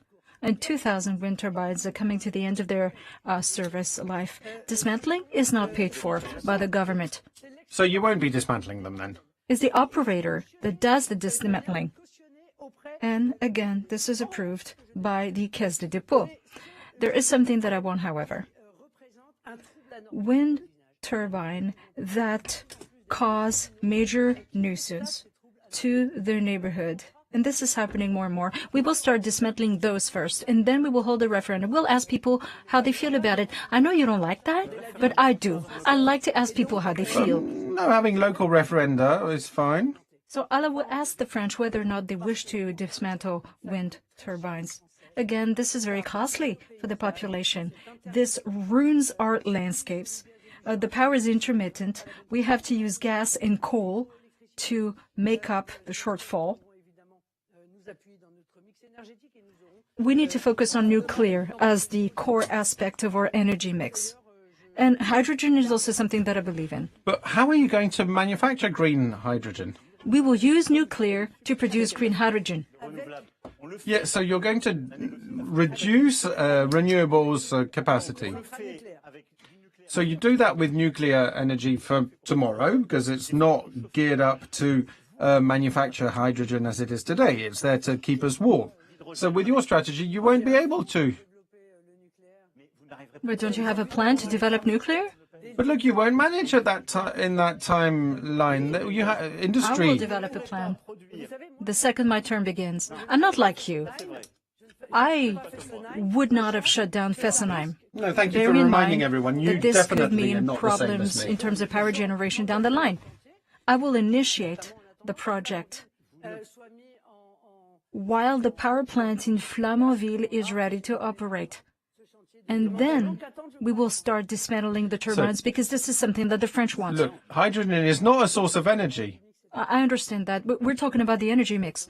Yeah, but no. Look, green or low pollution hydrogen. For that, you need nuclear. Yes, you need nuclear or renewables. Now, if you're putting an end to renewables, we'll have less electricity to go on, de facto. Even though we have the needs and the demand we have today. You're not explaining how we're not going to rely on Russian gas, for instance, because you're reducing the capacity, the production capacity. I just said that I would do this gradually, based on our capabilities. Look, your new nuclear will not come into force before 2035. I mean, in Belfort, EDF is telling us it will come in 2035. And what about Flamanville? Will it open in 2023? Look, we've got this already on board. Look, your strategy doesn't fit. Yes, my strategy does close the loop.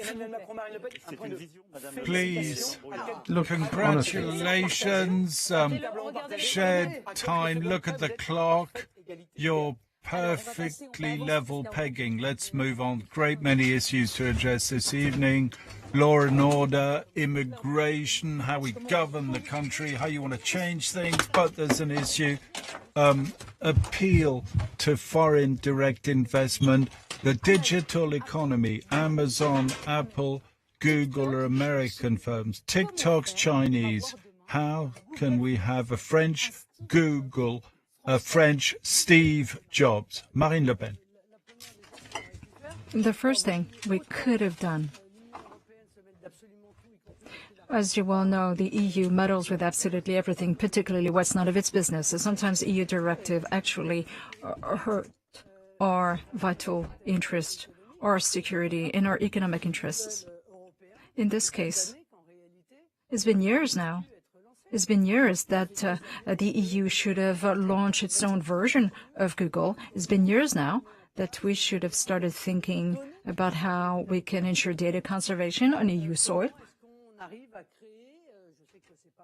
I know that it doesn't come cheap. I know that the Americans are way ahead of us, which is too bad, really, because our engineers are great, and we used to have the lead in all those areas. My proposals, I do believe that at the EU level, we need to behave the same way that we did for aerospace. We created Airbus, we created Ariane rockets, so we need to do the same thing for data conservation. But no attempts have been made. Rather, attempts have been made, but they haven't been successful. Why are they American, Chinese, and why Steve Jobs was he an American, not a Frenchman? Well, first and foremost, I would like to support our workers because we have great strength and we have created so many startup companies.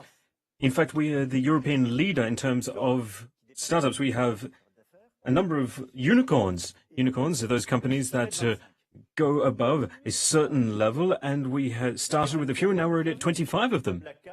And we've got BlaBlaCar, Doctolib. So these are fantastic companies of which we can be very proud of. And Doctolib was a great champion throughout Europe, especially in Germany, throughout the crisis. And the difference between us, China, and the United States is that there's a difference in vision. And the thing is that France is not Europe. The United States is a market with some 400 million people. China, over 1 billion. France is just under 100 million. So if we want to have a market of equal size, then we need to be acting at the European level. We need to break down barriers. So anyone who is against Europe is against developing such giant companies in Europe. Because ultimately, it needs to be Europe leading the way. Remember, Google wasn't created by a country, it was created by entrepreneurs, and we need to create the right situation for those entrepreneurs to grow and flourish. That's the first point. Second is we need to protect our citizens, and Europe has laid down the first international standards for that, for private data, the GDPR. It is the general ruling on private data protection. That was Europe that put that in place. So Europe protects us, protects our citizens. And it's thanks to that we now have a cloud that will be there soon, where we'll be able to put our data and store our data and protect it. So I believe that we will be able to build France driven by digital innovation. And for that, we need to train. And that's why in France, we need to have a strong government-backed policy for research and training. And this is something that we're going to invest in. I want to put that in for the next 10 years. That's in France. But also within Europe, we need to have European-wide research programs. We need to have a European market so that we can act as fast and as powerful as our Chinese and American counterparts. But then we also need regulation. And that's why we need European-level regulation put in place against unfair practices. So when we have these major companies that aren't paying taxes, well, who is going to be there on our side to protect us? Europe is. And that's what we've seen over those past 4 years. We saw that there were blockages in place when it comes to regulation, and we saw that Europe was the one who helped us push through. 15 seconds, 13 seconds for Marine Le Pen. When I hear you talk about Europe, I think of General de Gaulle. Marine Le Pen, please don't talk about General de Gaulle. I don't have a problem referencing General de Gaulle. The EU did not originate Ariane, did not originate Airbus. No, you're right. It's actually the Franco-German partnership and friendship that is behind that. But you want to break that partnership down. Not at all. Not at all. It is. You do want to break it down. Please let her speak. It's not easy if you won't let me speak. Yes, on this particular topic, yes, of course. It is at the European level that things should be done. But at the European level, not at the EU level. Let's not confuse the two. I don't have a problem with Europe. I love European countries. But the EU is a political structure. One that we created. Secondly, we were talking about innovation and businesses. But what about the rest? Well, that's exactly the question. Please answer it. I hear you. The problem today with our economies, and I guess according to the CR, this also has to do with how we can fund our retirement systems, is the lack of productivity. Why is that? Because we operate in an economy that is becoming poorer and poorer, which is becoming Uberized. We are creating jobs, yes, but there's no job security. These are low-cost jobs. I'm talking about the gig economy. I'm talking about Deliveroo, food delivery services, and whatnot. And I do believe that Uberization is a major mistake. You can't create value or wealth or fund anything with that system. Not welfare, not the necessary development. So I think that we need to focus our efforts on industry. That is key. And I believe that that effort has not been made. If you will, I try to put myself in the shoes of people. Briefly. You talked about Europe having its own Google, but your French viewers who are watching right now, They may live in rural areas where there's no FTTH, there's no fiber optics, there's no digital coverage, so maybe that should be one of our top priorities, because we will need digital coverage throughout the country for telemedicine, for being able to talk to a doctor online. All these things, all these new technologies, they won't work if there's no online or digital coverage. You were talking about inventions a moment ago, recent inventions, the economy of productivity. Let's talk about the intelligence of tomorrow, your children, training, education of young people. All international rankings show that the level of knowledge of French students, you know, the PISA ranking showing that the ranking of our French students in IT is down. It was ranked 12th a year ago. They're down to 26th position. If you're re-elected, Emmanuel Macron, what will you do to halt that drop? It's a shame that we couldn't continue talking about agriculture, which is such a fundamental industry within our nation, because within my 5-year term, for the first time in 15 years, we've been able to create more jobs than we actually broke. We opened more factories than we closed down, contrary to what Mrs. Le Pen is trying to say. And this is all of the reform I tried to bring in, but you opposed it. But you lost 14,500 industry jobs during your term. Those figures are wrong, and the INSEE can show it. I tried to make things easier for people in our nation. But you opposed it. I found it outrageous. I found it outrageous, the brutality with which you forced us through. I will hold a major social conference in the fall with trade unions, so finally we can talk to each other. Because a bit like every other intermediate body, they feel your contempt. Mrs. Le Pen, if you had wanted to support these industries, well, it's because we spoke with our social partners. The labor executive orders is not something that went down well with them, particularly your reform of unemployment insurance. Again, the lowest income households were hurt. All of our reform goes to create an attractive, appealing workforce. It's always the poorest that suffer the most, and this is how you improve the attractiveness of our country. But when you create 1 million jobs, it's showing that we are tackling poverty in our country. You can't here talk about industrial relations, and because for years they've been saying they don't want to talk or they don't want to work with you. The CGT, all of them, none of them want to work with you, and that's why I sat down and spoke with each and every one of them during the COVID crisis. Well, they're not going to be very happy if you call them. But you stood up against it. You wanted to bring up.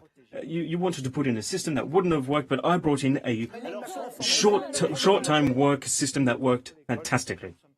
If we were teachers, we'd say, let's focus on the issues at hand. Back to the school, it's crucially important. Sorry, I just want to correct some wrongs there. To halt the drop in schooling levels of our students in France.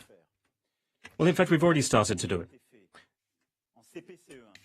We invested in the younger generations at school, in the early years of primary school.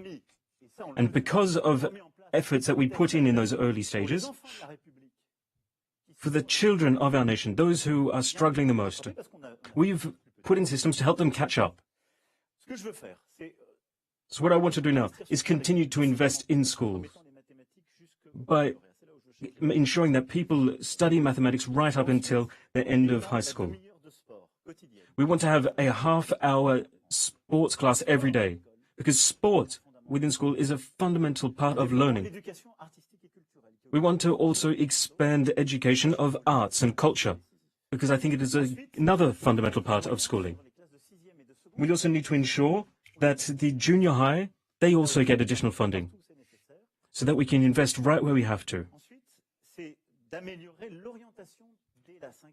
But then after that, we want to ensure that everyone starting again in junior high have proper career path management so that they can be proud of what they want to work in.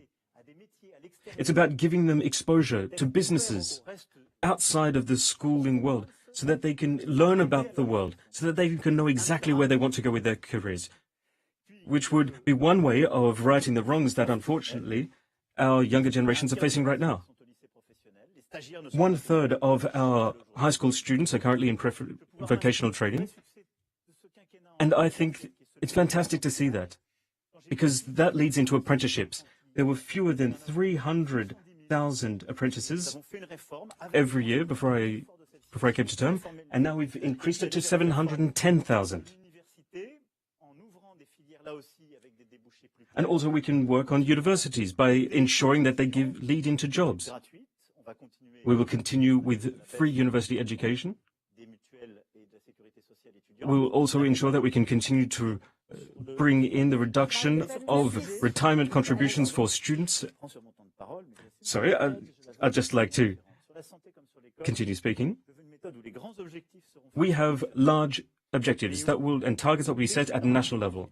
But then, locally, at local government levels, we will ensure that it can be broken down and applied and adapted to that local context. So, all teaching staff in schools will have a pay increase, because it's thanks to them that we're able to open our schools during the crisis. And we will ensure that our teaching staff have innovative tools at their disposal to ensure they can provide innovative education. You've anticipated on questions. First question, Marine Le Pen, how can we return being the top of the rankings to stop the dropout rate of our pupils, and will you increase the pay of teachers? The first thing I'd like to say is that young people in France have suffered so much over the past 2 years. For the past 2.5 years, they haven't been able to socialize. Very often they were away from their families. They couldn't do the usual odd jobs, which meant that they ran out of money. The mental health problems have been severe because of the lockdown, because of the health crisis. So to me, it made total sense to make sure young people are a priority of my term if the French elect me president. And this is why I focus a lot of my measures and a lot of my priorities around young people. For example, develop vocational high schools and channels of education, promote apprenticeship, work-study contracts.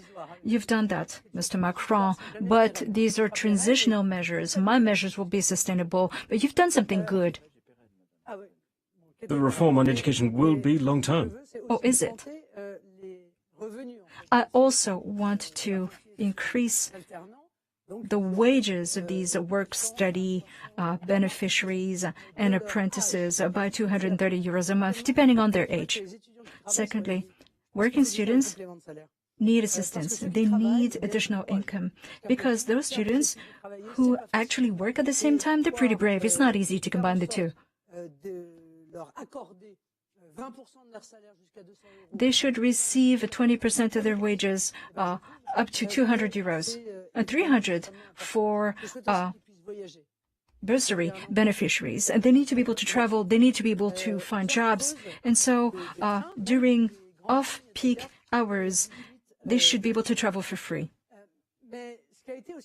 Young people aged 18 to 25, that is. And the problem is the value of their degrees, of their diplomas, has gone down.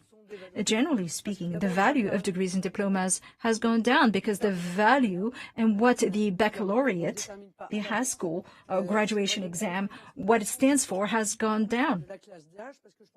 I mean, what value has it if everybody graduates? 95%, 98%, 99% of a particular age group? So I believe we need to focus on the different disciplines, the different fields, whether literature, philosophy, but also primary skills, because they're so important. And there's one thing that Mr. Macron hasn't talked about: the need to respect your teachers, the need to make sure people are safe at school. The reform that you're proposing is about paying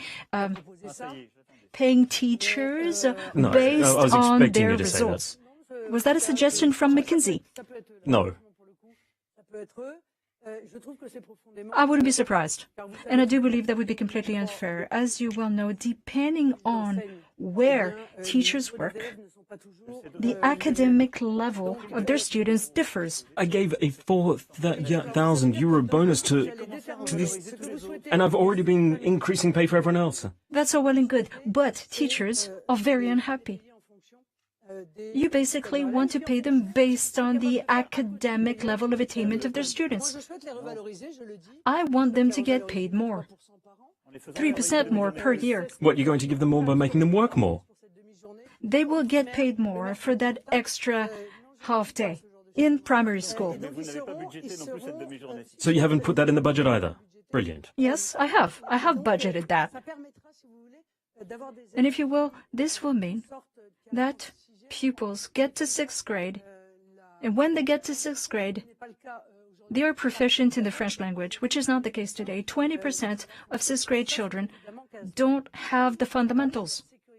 But what I wanted to talk about is safety in schools, safety and security in schools. There are entire classrooms that are, together with a teacher, that are bullied by a handful of individuals.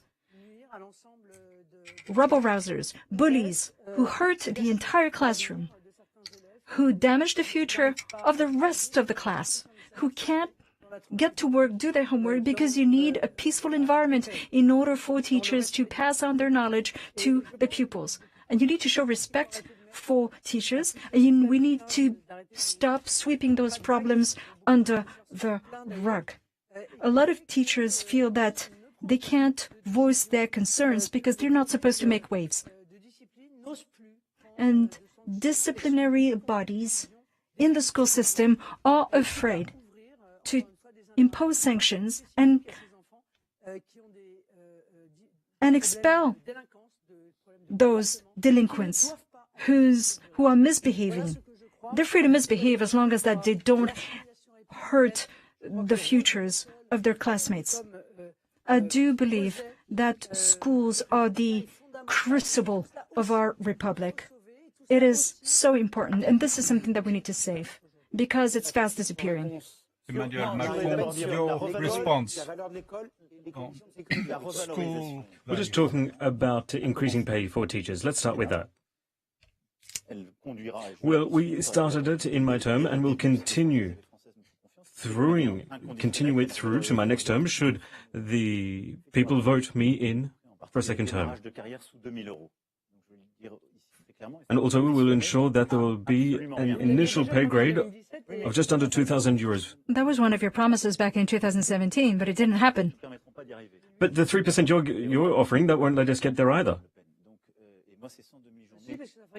And I'm going to give them pay increase without asking them to work more. Yes, it would work, because it would mean almost 16% extra at the end of the year. It's 3%? 3% per year. Wait, so are you going to re-employ all these people who've been laid off, or how are you going to do it? Because I think we should really talk about how people are going to fund all of these electoral campaign promises. Because euros of debt, I mean, you're perfectly positioned to talk about refinancing, right? Look, again, you're coming back with this talk about COVID, but the money that we put in for COVID was for COVID, and there are other budgetary things that we're going to be bringing in place in the future. Again, I know what it was like for a lot of people over the last few years. I know how challenging it was for so many children who weren't able to go to school. I know how difficult it was for so many families and young children, and I know that if we didn't open schools when we did, then we would not have been able to help these children. There are children who would not have been able to eat their one daily meal, because this was a pandemic that of the likes we had never seen before. And because of the policy that we put in place, because of the investments that we put in place, we were able to continue to train up our younger generations, the children of the French Republic. And we're able to avoid the catastrophes that we saw elsewhere around the world, in the United States, where they closed down schools for some 30 weeks. So that's why I strongly believed in keeping our schools open, in having these French schools, the schools of the French Republic, having them open. So yes, you're talking about increasing pays, but I also want that, and there is it's not pegged to anything. We're not expecting anything from teachers, anything more. So we want to have heads of schools, we want teachers, we want all those people providing extracurricular activities to be able to benefit from this. For those parents, who didn't have access to books at home. Well, that's what they can get now with these schools. So schools need to be able to work with everyone, and they need the funding for that. The problem, Mr. Macron, is that in terms of your vision, it seems as though everything, all of the effort goes into large cities. You forget about the countryside, you forget about the rural areas, you forget about the disenfranchised neighborhoods. We're talking about poor neighborhoods, impoverished neighborhoods. I believe that we should expand this effort to the rest of France, to the entire country, so we can turn things around in terms of primary school. Primary schools don't work, not anymore. And this is why our standing is dropping in all international rankings. You remove mathematics and then you brought it back. No. You keep on doing what you've done. Come on, please. And the other way around. Be serious. You can't. What you're suggesting, it's impossible. It's impossible. Here we're talking about the most impoverished neighborhoods in France that we're trying to support. Just look out in the rural communities. When you were talking about having trains coming back to these communities, about bringing fiber optic connection internet out to these communities. That's what we're doing. I'm just talking about the reality, the real lives of these people. That has nothing to do with fear. They feel completely abandoned. No, we're talking about the number of children per class, because that's in these rural communities, that's where they are the but most there's a reason vulnerable. for that. So why close down schools if the mayors don't agree That to it? is simply not true. You well know that the mayors schools had continue to shut agree down, closing down classrooms these schools. continue to shut down. There are millions of people watching, and they know that there's a school or there's a classroom that shut down in their own village. The mayor had to be consulted, it was approved, and it's been like that ever since the beginning of 2019. And it's because I believe so strongly in French schooling, because I grew up in a household of teachers. The same time on the clock. We're on time. You're on time too. Congratulations. Let's move to the next topic, one of the priorities of French people. You broached recently the question of law and order in France. You guaranteed before the French people that with you at the head of France, there'll be less violence in the streets, in families, violence against women, fewer burglaries, homicides. Can you guarantee that? Yes, of course I can. Otherwise, I would have run for president. I believe that, in addition to purchasing power, security is a key and legitimate request of the French people. Our country is in dire straits, and I'm mincing my words. I'm being careful in terms of the terminology that I use. We are faced with barbaric behavior. Things are getting wilder and wilder everywhere I travel. Even deep into the countryside, I have people telling me that we can't do this anymore. There's insecurity everywhere. Whether you live in rural areas or in the city, or whether you're using mass transit systems, insecurity is everywhere, and this requires a firm response. And this is happening across the board, all over France. People stealing gas, siphoning off the gas in your tank. People stealing sheep, standing sheep, live animals, or stealing the harvest from the farm, stealing fertilizers, anything available, anything that has value. Somebody will steal it. People are afraid. People are afraid to be stolen from, to be assaulted physically, and that is unacceptable. So there are two things that we absolutely must do. Number one, unbridled mass-scale immigration is a problem that we need to resolve, and I'm stating this very clearly. That worsens insecurity in our country, and this is why I want to suggest a referendum to the people of France. I'm sure that later we'll have an opportunity to discuss this. The goal being to radically change our immigration policy. The French should get to decide who comes to France, who stays, who leaves. We need to uphold the law and deport illegal aliens as well as felons and criminals. Secondly, we need to be firm. Of course, prevention is important, but we also need to be firm and tough on crime. In the area of justice, the French feel that because of a lack of resources, very often, there's no security. People are allowed to do whatever they want, so we need more visible policing. Law enforcement has suffered quite a bit from the contempt shown to them by your government, the doubts that you expressed regarding them. So they need to be equipped, rearmed morally and physically. They need you to show them some love. And we need to remind the people of France that it is thanks to law enforcement that we are able to live in safety and security. Also, when sentences are handed down, we need to make sure that they're actually served. Adjustments to sentences because of Mr. Bira, because of Mr. Dupont-Moretti. There should be. We need to be careful when it comes to adjustments to sentences. When the sentence is adjusted, it feels as though we're doing nothing. House arrest? That doesn't work. It's better to give a small sentence that is actually served than a longer sentence that nobody serves. They're doing it in other countries and it works beautifully. I think that we absolutely need to tackle the problem. Physical attacks on individuals are unacceptable. It's simply not okay to be attacked physically for no good reason. That simply is unacceptable.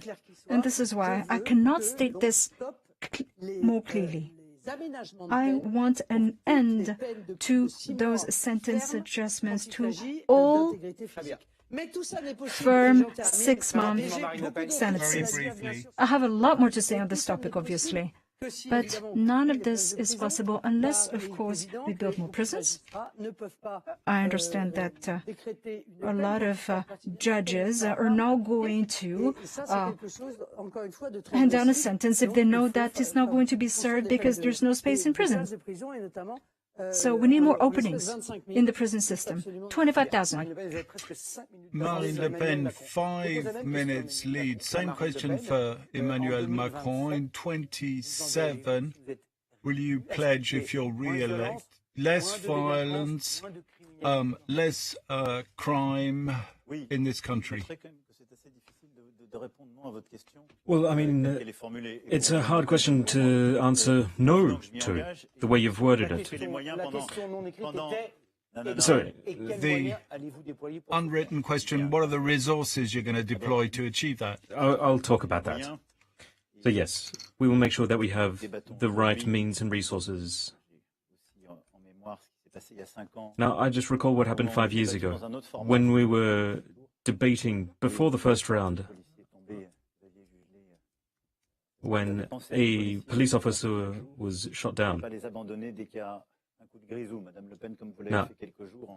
Now, we know that we have to obviously continue to support them. We're not just there in hard times, we're there all by their side all the time. You know, it's not like what you would have tried to do. Mr. Macron. No, I made promises and I've upheld my promises. 10,000 police officers and gendarmes, in addition to the ones we already have. And we don't do it just by tightening the belt, we do it by putting in the necessary means. And in addition to that, we also increased funding for the justice system. 30% increase over the past few years.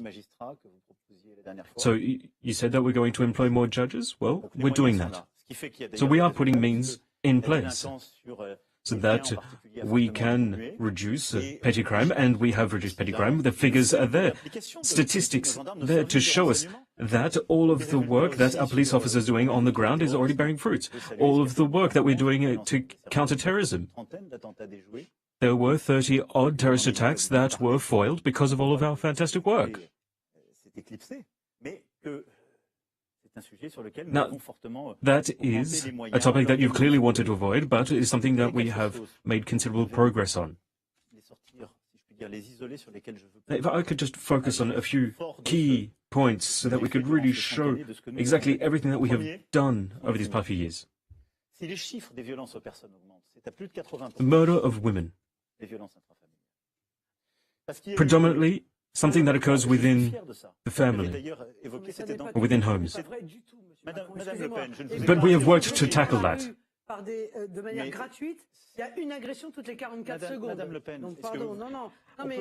One person is attacked every 44 seconds. I mean, seriously, when the victims hear you say that, we'll talk about murdering women later. No, I'm talking about women who are being murdered, victims.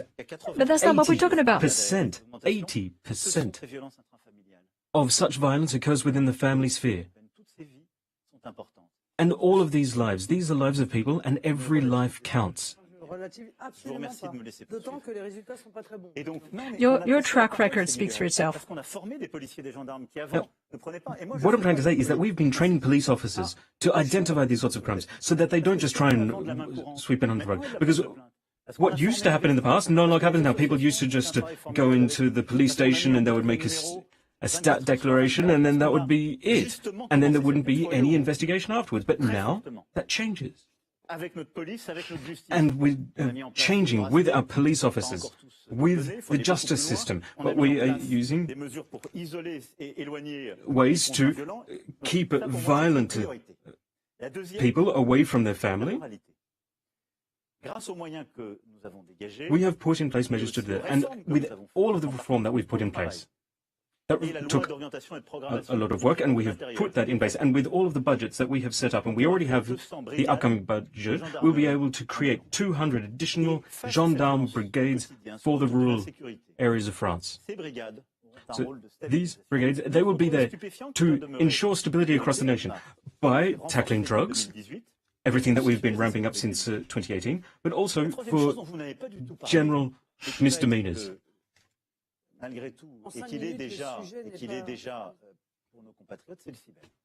But there's another issue, another form of security, cybersecurity. Cyber attacks against hospitals, public services, terrorists. Terrorists, all forms of criminals are going to use the cyber world for their criminal activity. So therefore, we're going to create a system with 1,500 cyber police officers to tackle this sort of cybercrime. But then the next point, justice. Obviously, the justice system will only work if the sentences are effective. But what's the point of putting someone in prison if they're just going to be hanging around with other prisoners who have committed more serious crimes? So therefore, we need to ensure that we have a system where minors will be put through the justice system, either by putting them into a military institution where they can serve in the military, or by doing community service. But when we look at this notion of putting them into prison just for 2, 3, 5 days, as you would suggest, we've seen the figures and it doesn't work. But we are going to continue with the reform of the justice sector that I've already kicked off, because it is important that we support our magistrates, our judges, bailiffs, all the ministry staff within our courts. We need to be able to employ more of them so that we can reduce the burden that they are facing. And it is disgraceful when we see that there is this sense of impunity. And that sense of impunity comes when the justice system isn't efficient and fast acting. So that's why we need to invest more so that the justice system can work faster and more effectively. So you've set out your plans. You both had 5 minutes to set out. 5 minutes each to discuss insecurity. 5 minutes is a bit short. We have a question on secularism. Press for time. Mrs. Le Pen, you seem much better behaved than last time. We're getting older and wiser. Well, you're well behaved for the time being. Let's Question move on to the secular society. It's an important question, important point of your manifesto, yours, Marine Le Pen. Question to both of you, ditto, simple question. If you're elected or re-elected, will you change the rules that govern the wearing of religious signs in public area? Will a woman be able to wear a headscarf in the street or in the metro? Will it be banned? Allow me to take a step back. This is a topic that the media have discussed passionately in recent days, but it's part of a whole. I haven't forgotten about terrorism. I haven't forgotten about Islamism. I believe that terrorist risks are still extremely high. There has been a raft of terror attacks. Sorry to say this, but a raft of terror attacks that were perpetrated by individuals. So I believe that Islamism is present in our country, and your policy against Islamism, against terrorism, has not been effective. I think we need to fight Islamist ideology. I've said this before, I will say it again. I'm not fighting a religion. I'm not fighting Islam, which is a religion which should be allowed. What I fight is Islamist ideology, which attacks the very foundations of our republic, attacks secular government, democracy, gender equality, an ideology that tries to impose Sharia law. I believe that this brand of Islamism should be fought by a republic that is proud of itself. We have nothing to be ashamed of. And by way of example, there are 4,500 foreigners who are on file. They are in the database that contains all the names of radicalized individuals that have disturbed the peace. These people should be deported. The government deports illegal aliens who are also in the database, but not the foreigners. I do believe that they need to be deported because we need to protect our people. There are 570 radical mosques which need to be shut down. A secular government charter is not enough. Yes, it has been implemented, but those who refuse to sign it are free to go about their business, are free to continue to preach and recruit and expand their influence and continue looking for funds. I believe that we are not tough enough on this. The current government does not fully appreciate the severity of Islamism. You haven't answered my question on religious signs. You're going to change the law.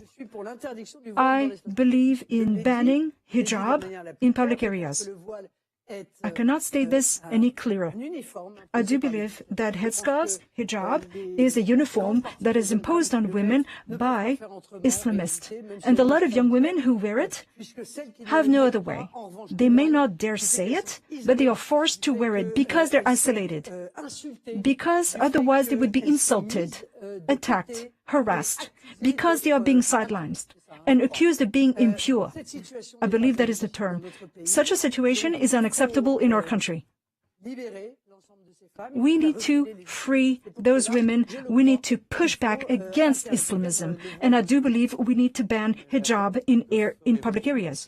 Emmanuel Macron, what would you do if you're re-elected? Headscarf in public areas? Do you keep the status quo or do you change the law? Well, I'm just been listening to you. But what I find concerning with your train of thought is where it leads. So you started with the veil, spoke of terrorism, then of Islamism, and then spoke of foreigners. And you go from one point to the next, you use your train of thought, which doesn't really hold up. Here we're talking about wearing a religious sign, a religious symbol, such as the head veil. Now, if we go back to 1905, we go back to the fact that the French society is a secular society.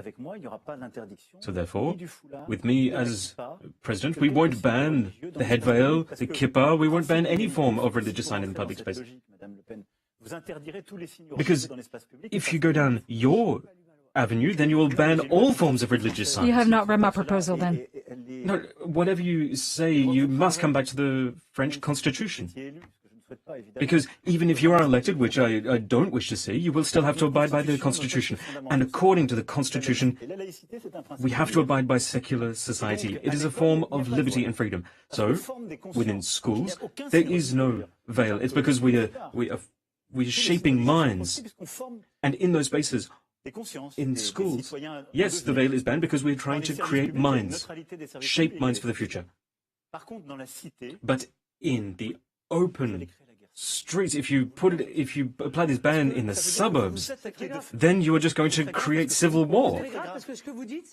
What you're saying is very serious. Are you saying that the people would not be okay with complying with the law? No. We need to be very serious about this because here, you're trying, what you are saying. Already you're saying that there's a number of people who would refuse to respect the law?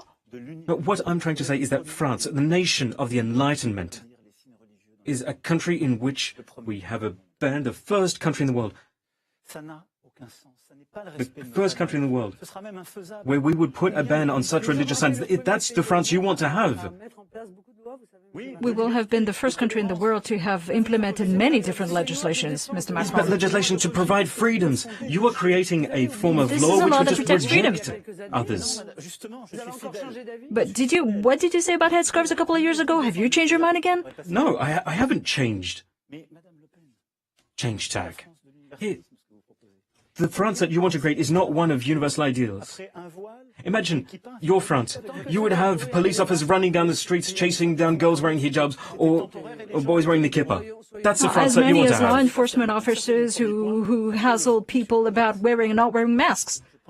No, you're not taking this seriously. Clearly we disagree. Yes, we do disagree.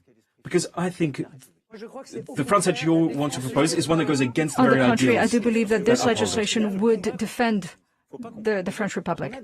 Now, we mustn't mix up Islam and Islamism. There are many French citizens who are Muslims. But this is something that I said before. And they live peacefully in our country. Here, we have Muslims who died in terrorist attacks. And she continues to wear her headscarf. But you want to take her headscarf off? Oh, come on. No, in concrete terms, in tangible terms, that is what your policy would do. We have people, French citizens, who would not be able to go into the public arena, into the streets, because of the law you want to bring in.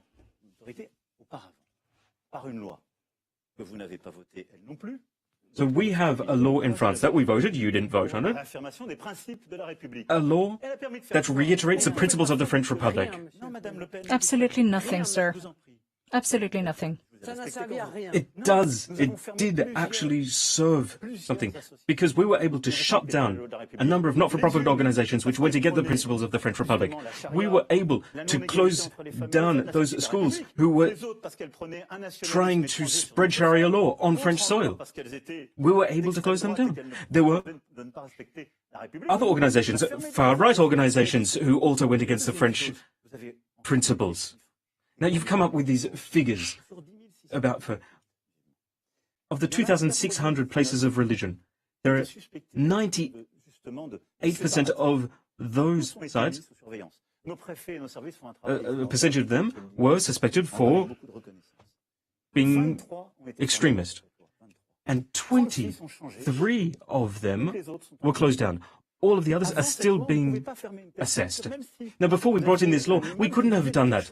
Even if you had an imam saying the worst atrocities about France, we wouldn't have been able to investigate it, but now we can investigate that. We can close them down. So this law has been able to put an end to foreign powers enacting their influence on French soil. We put an end to that system.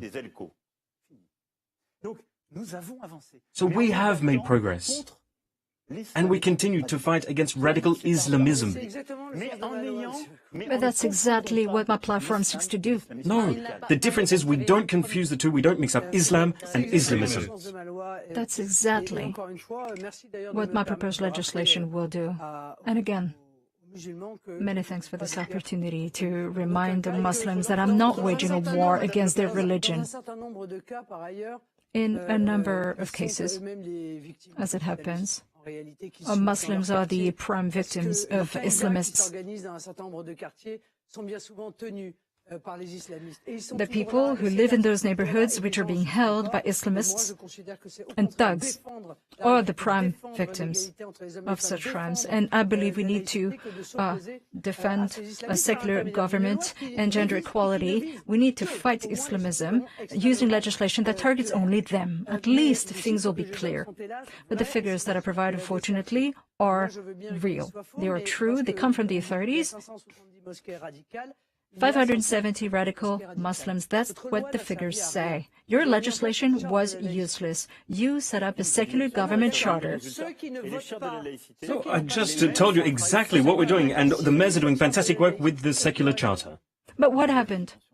What happened to those who signed that charter? We've been subsidizing it. I would like to see evidence of that, because I did check, and nothing, absolutely nothing has happened. It's not true, and you know They're still there, and they shouldn't be here anymore.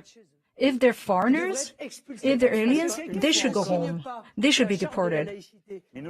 Not signing the charter, being a foreigner on our soil and refusing to sign that charter, you should go home. But obviously, deporting people is not something you believe in. You have deported absolutely nobody in the course of your term. But we're talking about French organizations, French not-for-profits. On the immigration front, I believe you have the worst track record of the past 15 years. Please, we're talking about religion. Here, we're talking about religion. Ideology, but what we're talking about also is ideologies that are But yes, it is an ideology, religion. not a religion. That's where you got it wrong. No, you can't say that a ban on the veils in the street is a ban on radical Islamism. Yes, I can. Yes, I can. Believe it or not. But in a lot of Muslim countries where Islamists secured their grip on government, they forced women to veil themselves and wear headscarves. And there are Muslim countries who regained power against the Islamists. The second they did, the second they were in office, they stopped that and stopped forcing women to wear headscarves. No, please. Slips of the tongue happen. It's all wrong. The bans you're talking about, it was bans in schools, not in the streets. But the discourse was much firmer than yours on this topic. But everything we have done is bearing fruits, but you can't create division in France by sending people, by kicking people out of the country like you would have. Okay, there is a topic which is important to immigration. We haven't talked about it, and that's Well, you were really talking too about bad. immigration? I'm not talking about immigration. You want to send away French citizens. This is what I want. To make it possible for the French people to vote on immigration via a referendum, so we can change the current rules. I would hold this referendum if I'm elected. I would probably hold it in the fall. And we would look at a number of changes to the Constitution. The Constitution is the highest law of the land. And therefore, only the people has the right to modify the Constitution. And in that referendum, which is a bill in itself, and I'm calling upon the entire population to check out my website and read that text, because it would include deporting foreign criminals and felons, removing birthright citizenship. French citizenship should be earned. You shouldn't get it automatically. And also maintaining national preference for French people when it comes to housing allowances housing, low-income housing. In particular, businesses should give French workers or French recruits priority when they're trying to recruit people.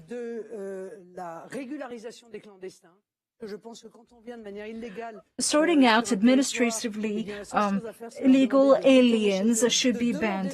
The first thing we need to do is force them to go home, and there they get to ask permission to come back. They can go to any French consulate in any country and apply there. Because we have a problem at the moment. We have a lot of people who come into France, they ask for asylum, they are denied, and yet they stay here. Deportation orders are implemented only in 10% of cases. And immigration is a problem that is forcing a society to spend a lot of money and a lot of effort in many different areas. You have a few minutes to set out your proposals on immigration and respond to Marine Le Pen. I would just like to say that on one side we have asylum that we have to continue to provide. These are people who are fleeing their country because there's war, because they fight for freedom. So that's asylum. And we need to be perfectly clear with French citizens. We have taken in a lot of Ukrainian people. They're war refugees. Yes, we have taken them in. So whatever changes you want to bring in, if you want to change our values, whatever you want to do, we will still You can't blame me for that. do it. I'm just showing there are differences here. But there's also economic migration. This is what we need. We have students, men, women, who come to study and work in our country and make our country stronger. And that is regulated with residency permits. And we will continue down that vein. And then there is also undocumented migration. And the issue here is that the various avenues that people use through these systems to come to France tend to use the asylum networks. So at Tourcoing, a few months ago, I brought in a proposal to reform the Schengen zone. Because oftentimes people come to Europe and come to France via other countries, Spain, Italy, and the likes. And we have the mafia and smugglers who use these networks and who prey upon the weak and the poor. So we need to protect these people.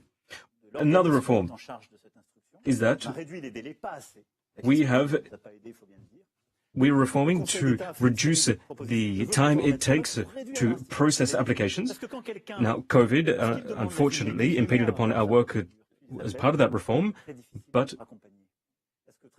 we are continuing to reduce that time. And everything needs to take place just 6 months. In just 6 months, and it's very hard. The third main part is that we need to not let them come in the first place. We need to have a better policy when it comes to returning people to their home country. And for that, we need to look at our visa policies, and we've been looking at that with a number of countries, because there were a number of people on that file that you were talking about earlier. But as part of that, we have to work with the home countries, because even if you have a referendum, you're not going to be able to send people back home to their country because you're not president of that country. Earlier you mentioned the word referendum that you wanted to organize. Brings us to a final topic, very important, that of the institutions and governance. France, it's not new, but situations got worse. Is a real crisis of confidence, mistrust in respect of politics, institutions. Both of you these past 10 days have mentioned words such as 7-year term referendum, proportional. Emmanuel Macron, if you're re-elected, will you frequently use a referendum? Will you establish proportional representation under a 7-year term? First and foremost, so we've just been through quite an interesting 5-year term, because we went through deep crisis, the pandemic, first and foremost. So, well, some people have said that I didn't bring in a referendum this year. Well, and some of my predecessors didn't bring in referenda in their first terms either. Nevertheless, I think it is a fundamental mechanism within our constitution. And if we were to change the way Europe is organized, well, as Europe was reorganized after the war, then we saw how important the referendum was at that time, and I will continue to defend that. And when you are elected by the people, that just doesn't give you the right to change the constitution without respecting and abiding by that constitution, because that is the very framework within the election is organized. And the proposals that Mrs. Le Pen would like to bring in are anti-constitutional. That's a problem in its own right. So yes, I wasn't able to bring in constitutional reform as I wanted to during my 5-year term. So we have political forces, political groups that will be elected in the coming weeks as part of the legislative elections. However, there are political bodies that won't be properly represented because we don't have the system in place for that. And that's why I would like to see some form of proportional vote in the future. So that's why we're going to sit down with the electoral commissions to try and figure this out, to try and find a way to improve our political institutions. But also, people want something that is practical. And I tried different avenues. I tried town halls, I tried a generalized debate, I tried all forms of participation. And what I see is that French citizens, they want to be actors of change.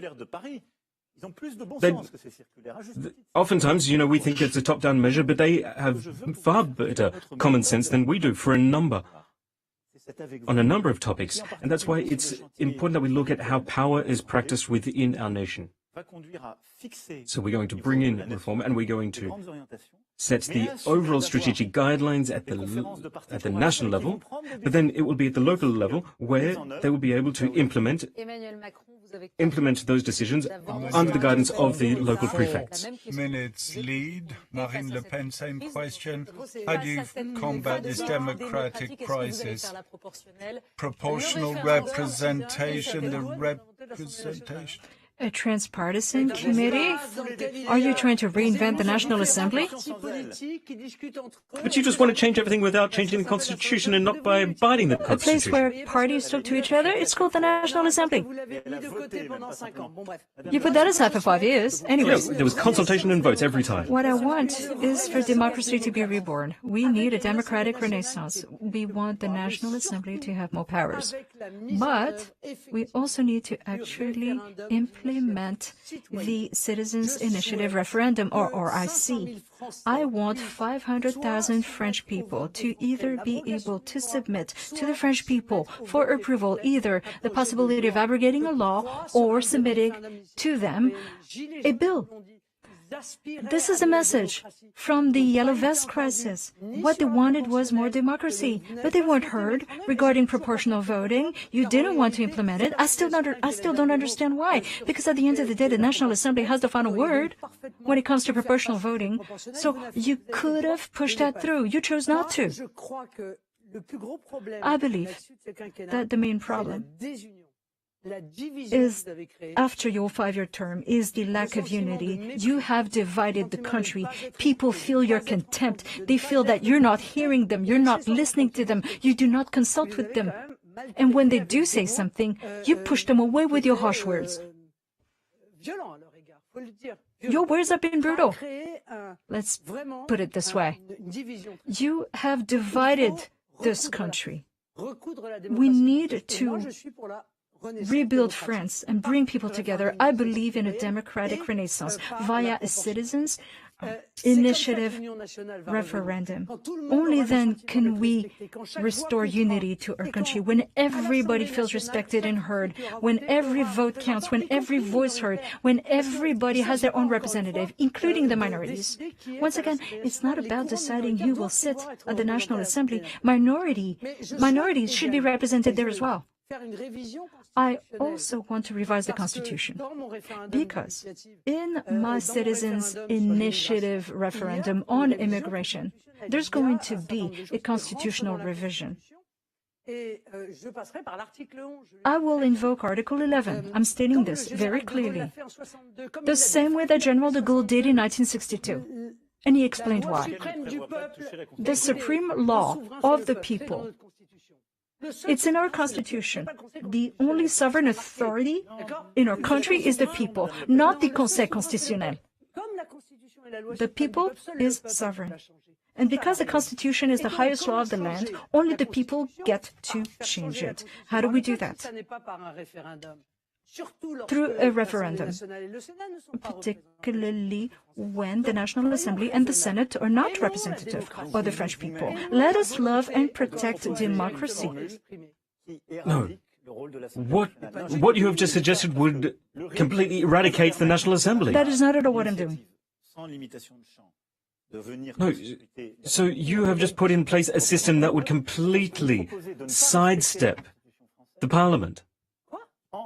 But the scope of such measures would be clearly delineated. So you want to be able to bring in law without going via the National Assembly. So what is the... So that... what purpose does it serve now? Macron, 2-minute lead. Mr. Macron, sorry to say this again, but the people are the highest authority. And only the people but the Assembly can represents change the Constitution and do it directly. I'd like to remind you that in our Constitution, sovereignty belongs to the people, and the people exercise the sovereignty via its representatives and via referendum. General de Gaulle used a referendum in 1962, and if it weren't legal, you and I would be talking about things that don't matter because the presidential election would have been illegal since 1962. Obviously, elections are legal and they are democratic. We need to restore democracy, the sense of democracy in our country. And this is how I recharge my batteries. I read the Constitution. I believe in secular, democratic, indivisible, socially driven democracy. I believe in the government of the people, for the people, by the people. Right, Marine Le Pen, a few minutes behind Emmanuel Macron. We 15 minutes late. We were to close. You have 2 minutes, each of you, to convince the final swing voters. You can comply with those conditions. Please don't interrupt yourself. Emmanuel Macron, you won the toss to conclude first. Thank you.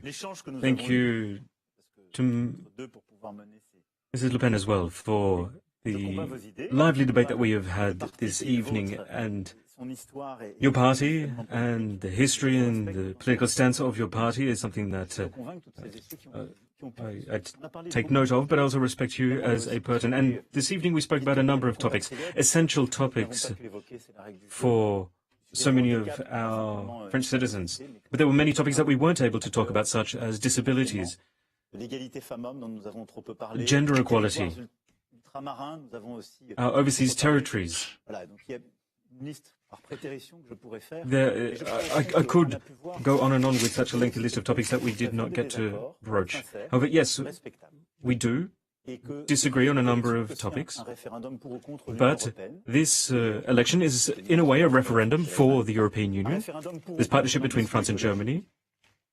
It's a referendum about the environment, because we don't agree eye to eye on the environment. It's also a referendum about secularism and fraternity, because we don't see eye to eye, as we just saw in what you said about the veil.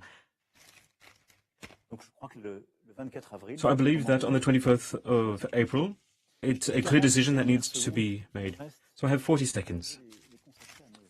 And I would like to speak about the younger generations, the children who suffered so much through the COVID crisis.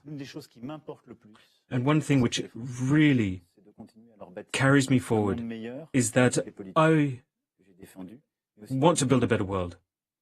And I was elected to do that. And if I am elected again, I will continue to do that. While I hear people concerned, sometimes people feel isolated, that they will all be part of our political push in the future. By way of conclusion, I would like to talk to the people of France. Despite the fatigue of the past 5 years, your purchasing power has gone down, your living conditions have deteriorated, and yet all you want is your peace and quiet. You want a return to common sense in terms of how government affairs are managed. Common sense. We need to help the most vulnerable members of society, disabled individuals, the 25% of families who are single-parent families. Help them instead of paying those individuals who are lucky enough to pay the wealth tax. Globalization is brutal, and it destabilizes the French economy. We need to show common sense and stop the upper-level predators to use tax evasion to plunder our country, but also the delinquents and criminals and felons who harass good people and make their lives hell. We need to protect our welfare system, our retirement pensions, our healthcare system, our unemployment insurance system, so we can cope with difficulties in life. We shouldn't be afraid of the future all the time. We need to stop speculation. We need to locally source our supply line. We need to stop Uberization. We need to give a priority to the French in their own country for a simple reason. France is the only country we have. And this is the soul of our country. All countries across the world would understand that we are seeking to protect our identity, our landscape, our language, our culture, and to do it without any inhibition. This is a viable and vital platform. This is my platform. A platform I seek to advance for all French people. Well, this brings us to the end of the debate between the two rounds. My thanks to both of you for taking part. Thank you, Gilles. Thank you, Léa. Thank you both for respected the spirit, the letter of this democratic debate. Thanks for watching. We all hope that this discussion has enlightened you, helped you form a view 4 days before the runoff vote. Very pleasant evening on our two networks.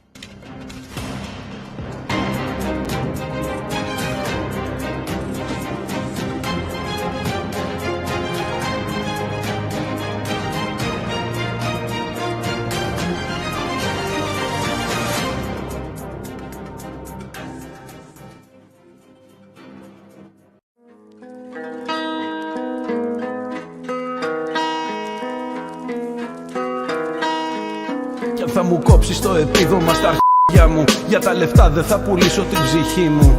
Κι αν θα με διώξεις ούτε θα κοιτάξω πίσω μου. Για τα λεφτά σου δεν θα χάσω την τιμή μου. Εγώ γεννήθηκα για να πεθάνω Έλληνας. Για την πατρίδα μου θα δώσω τη ζωή μου.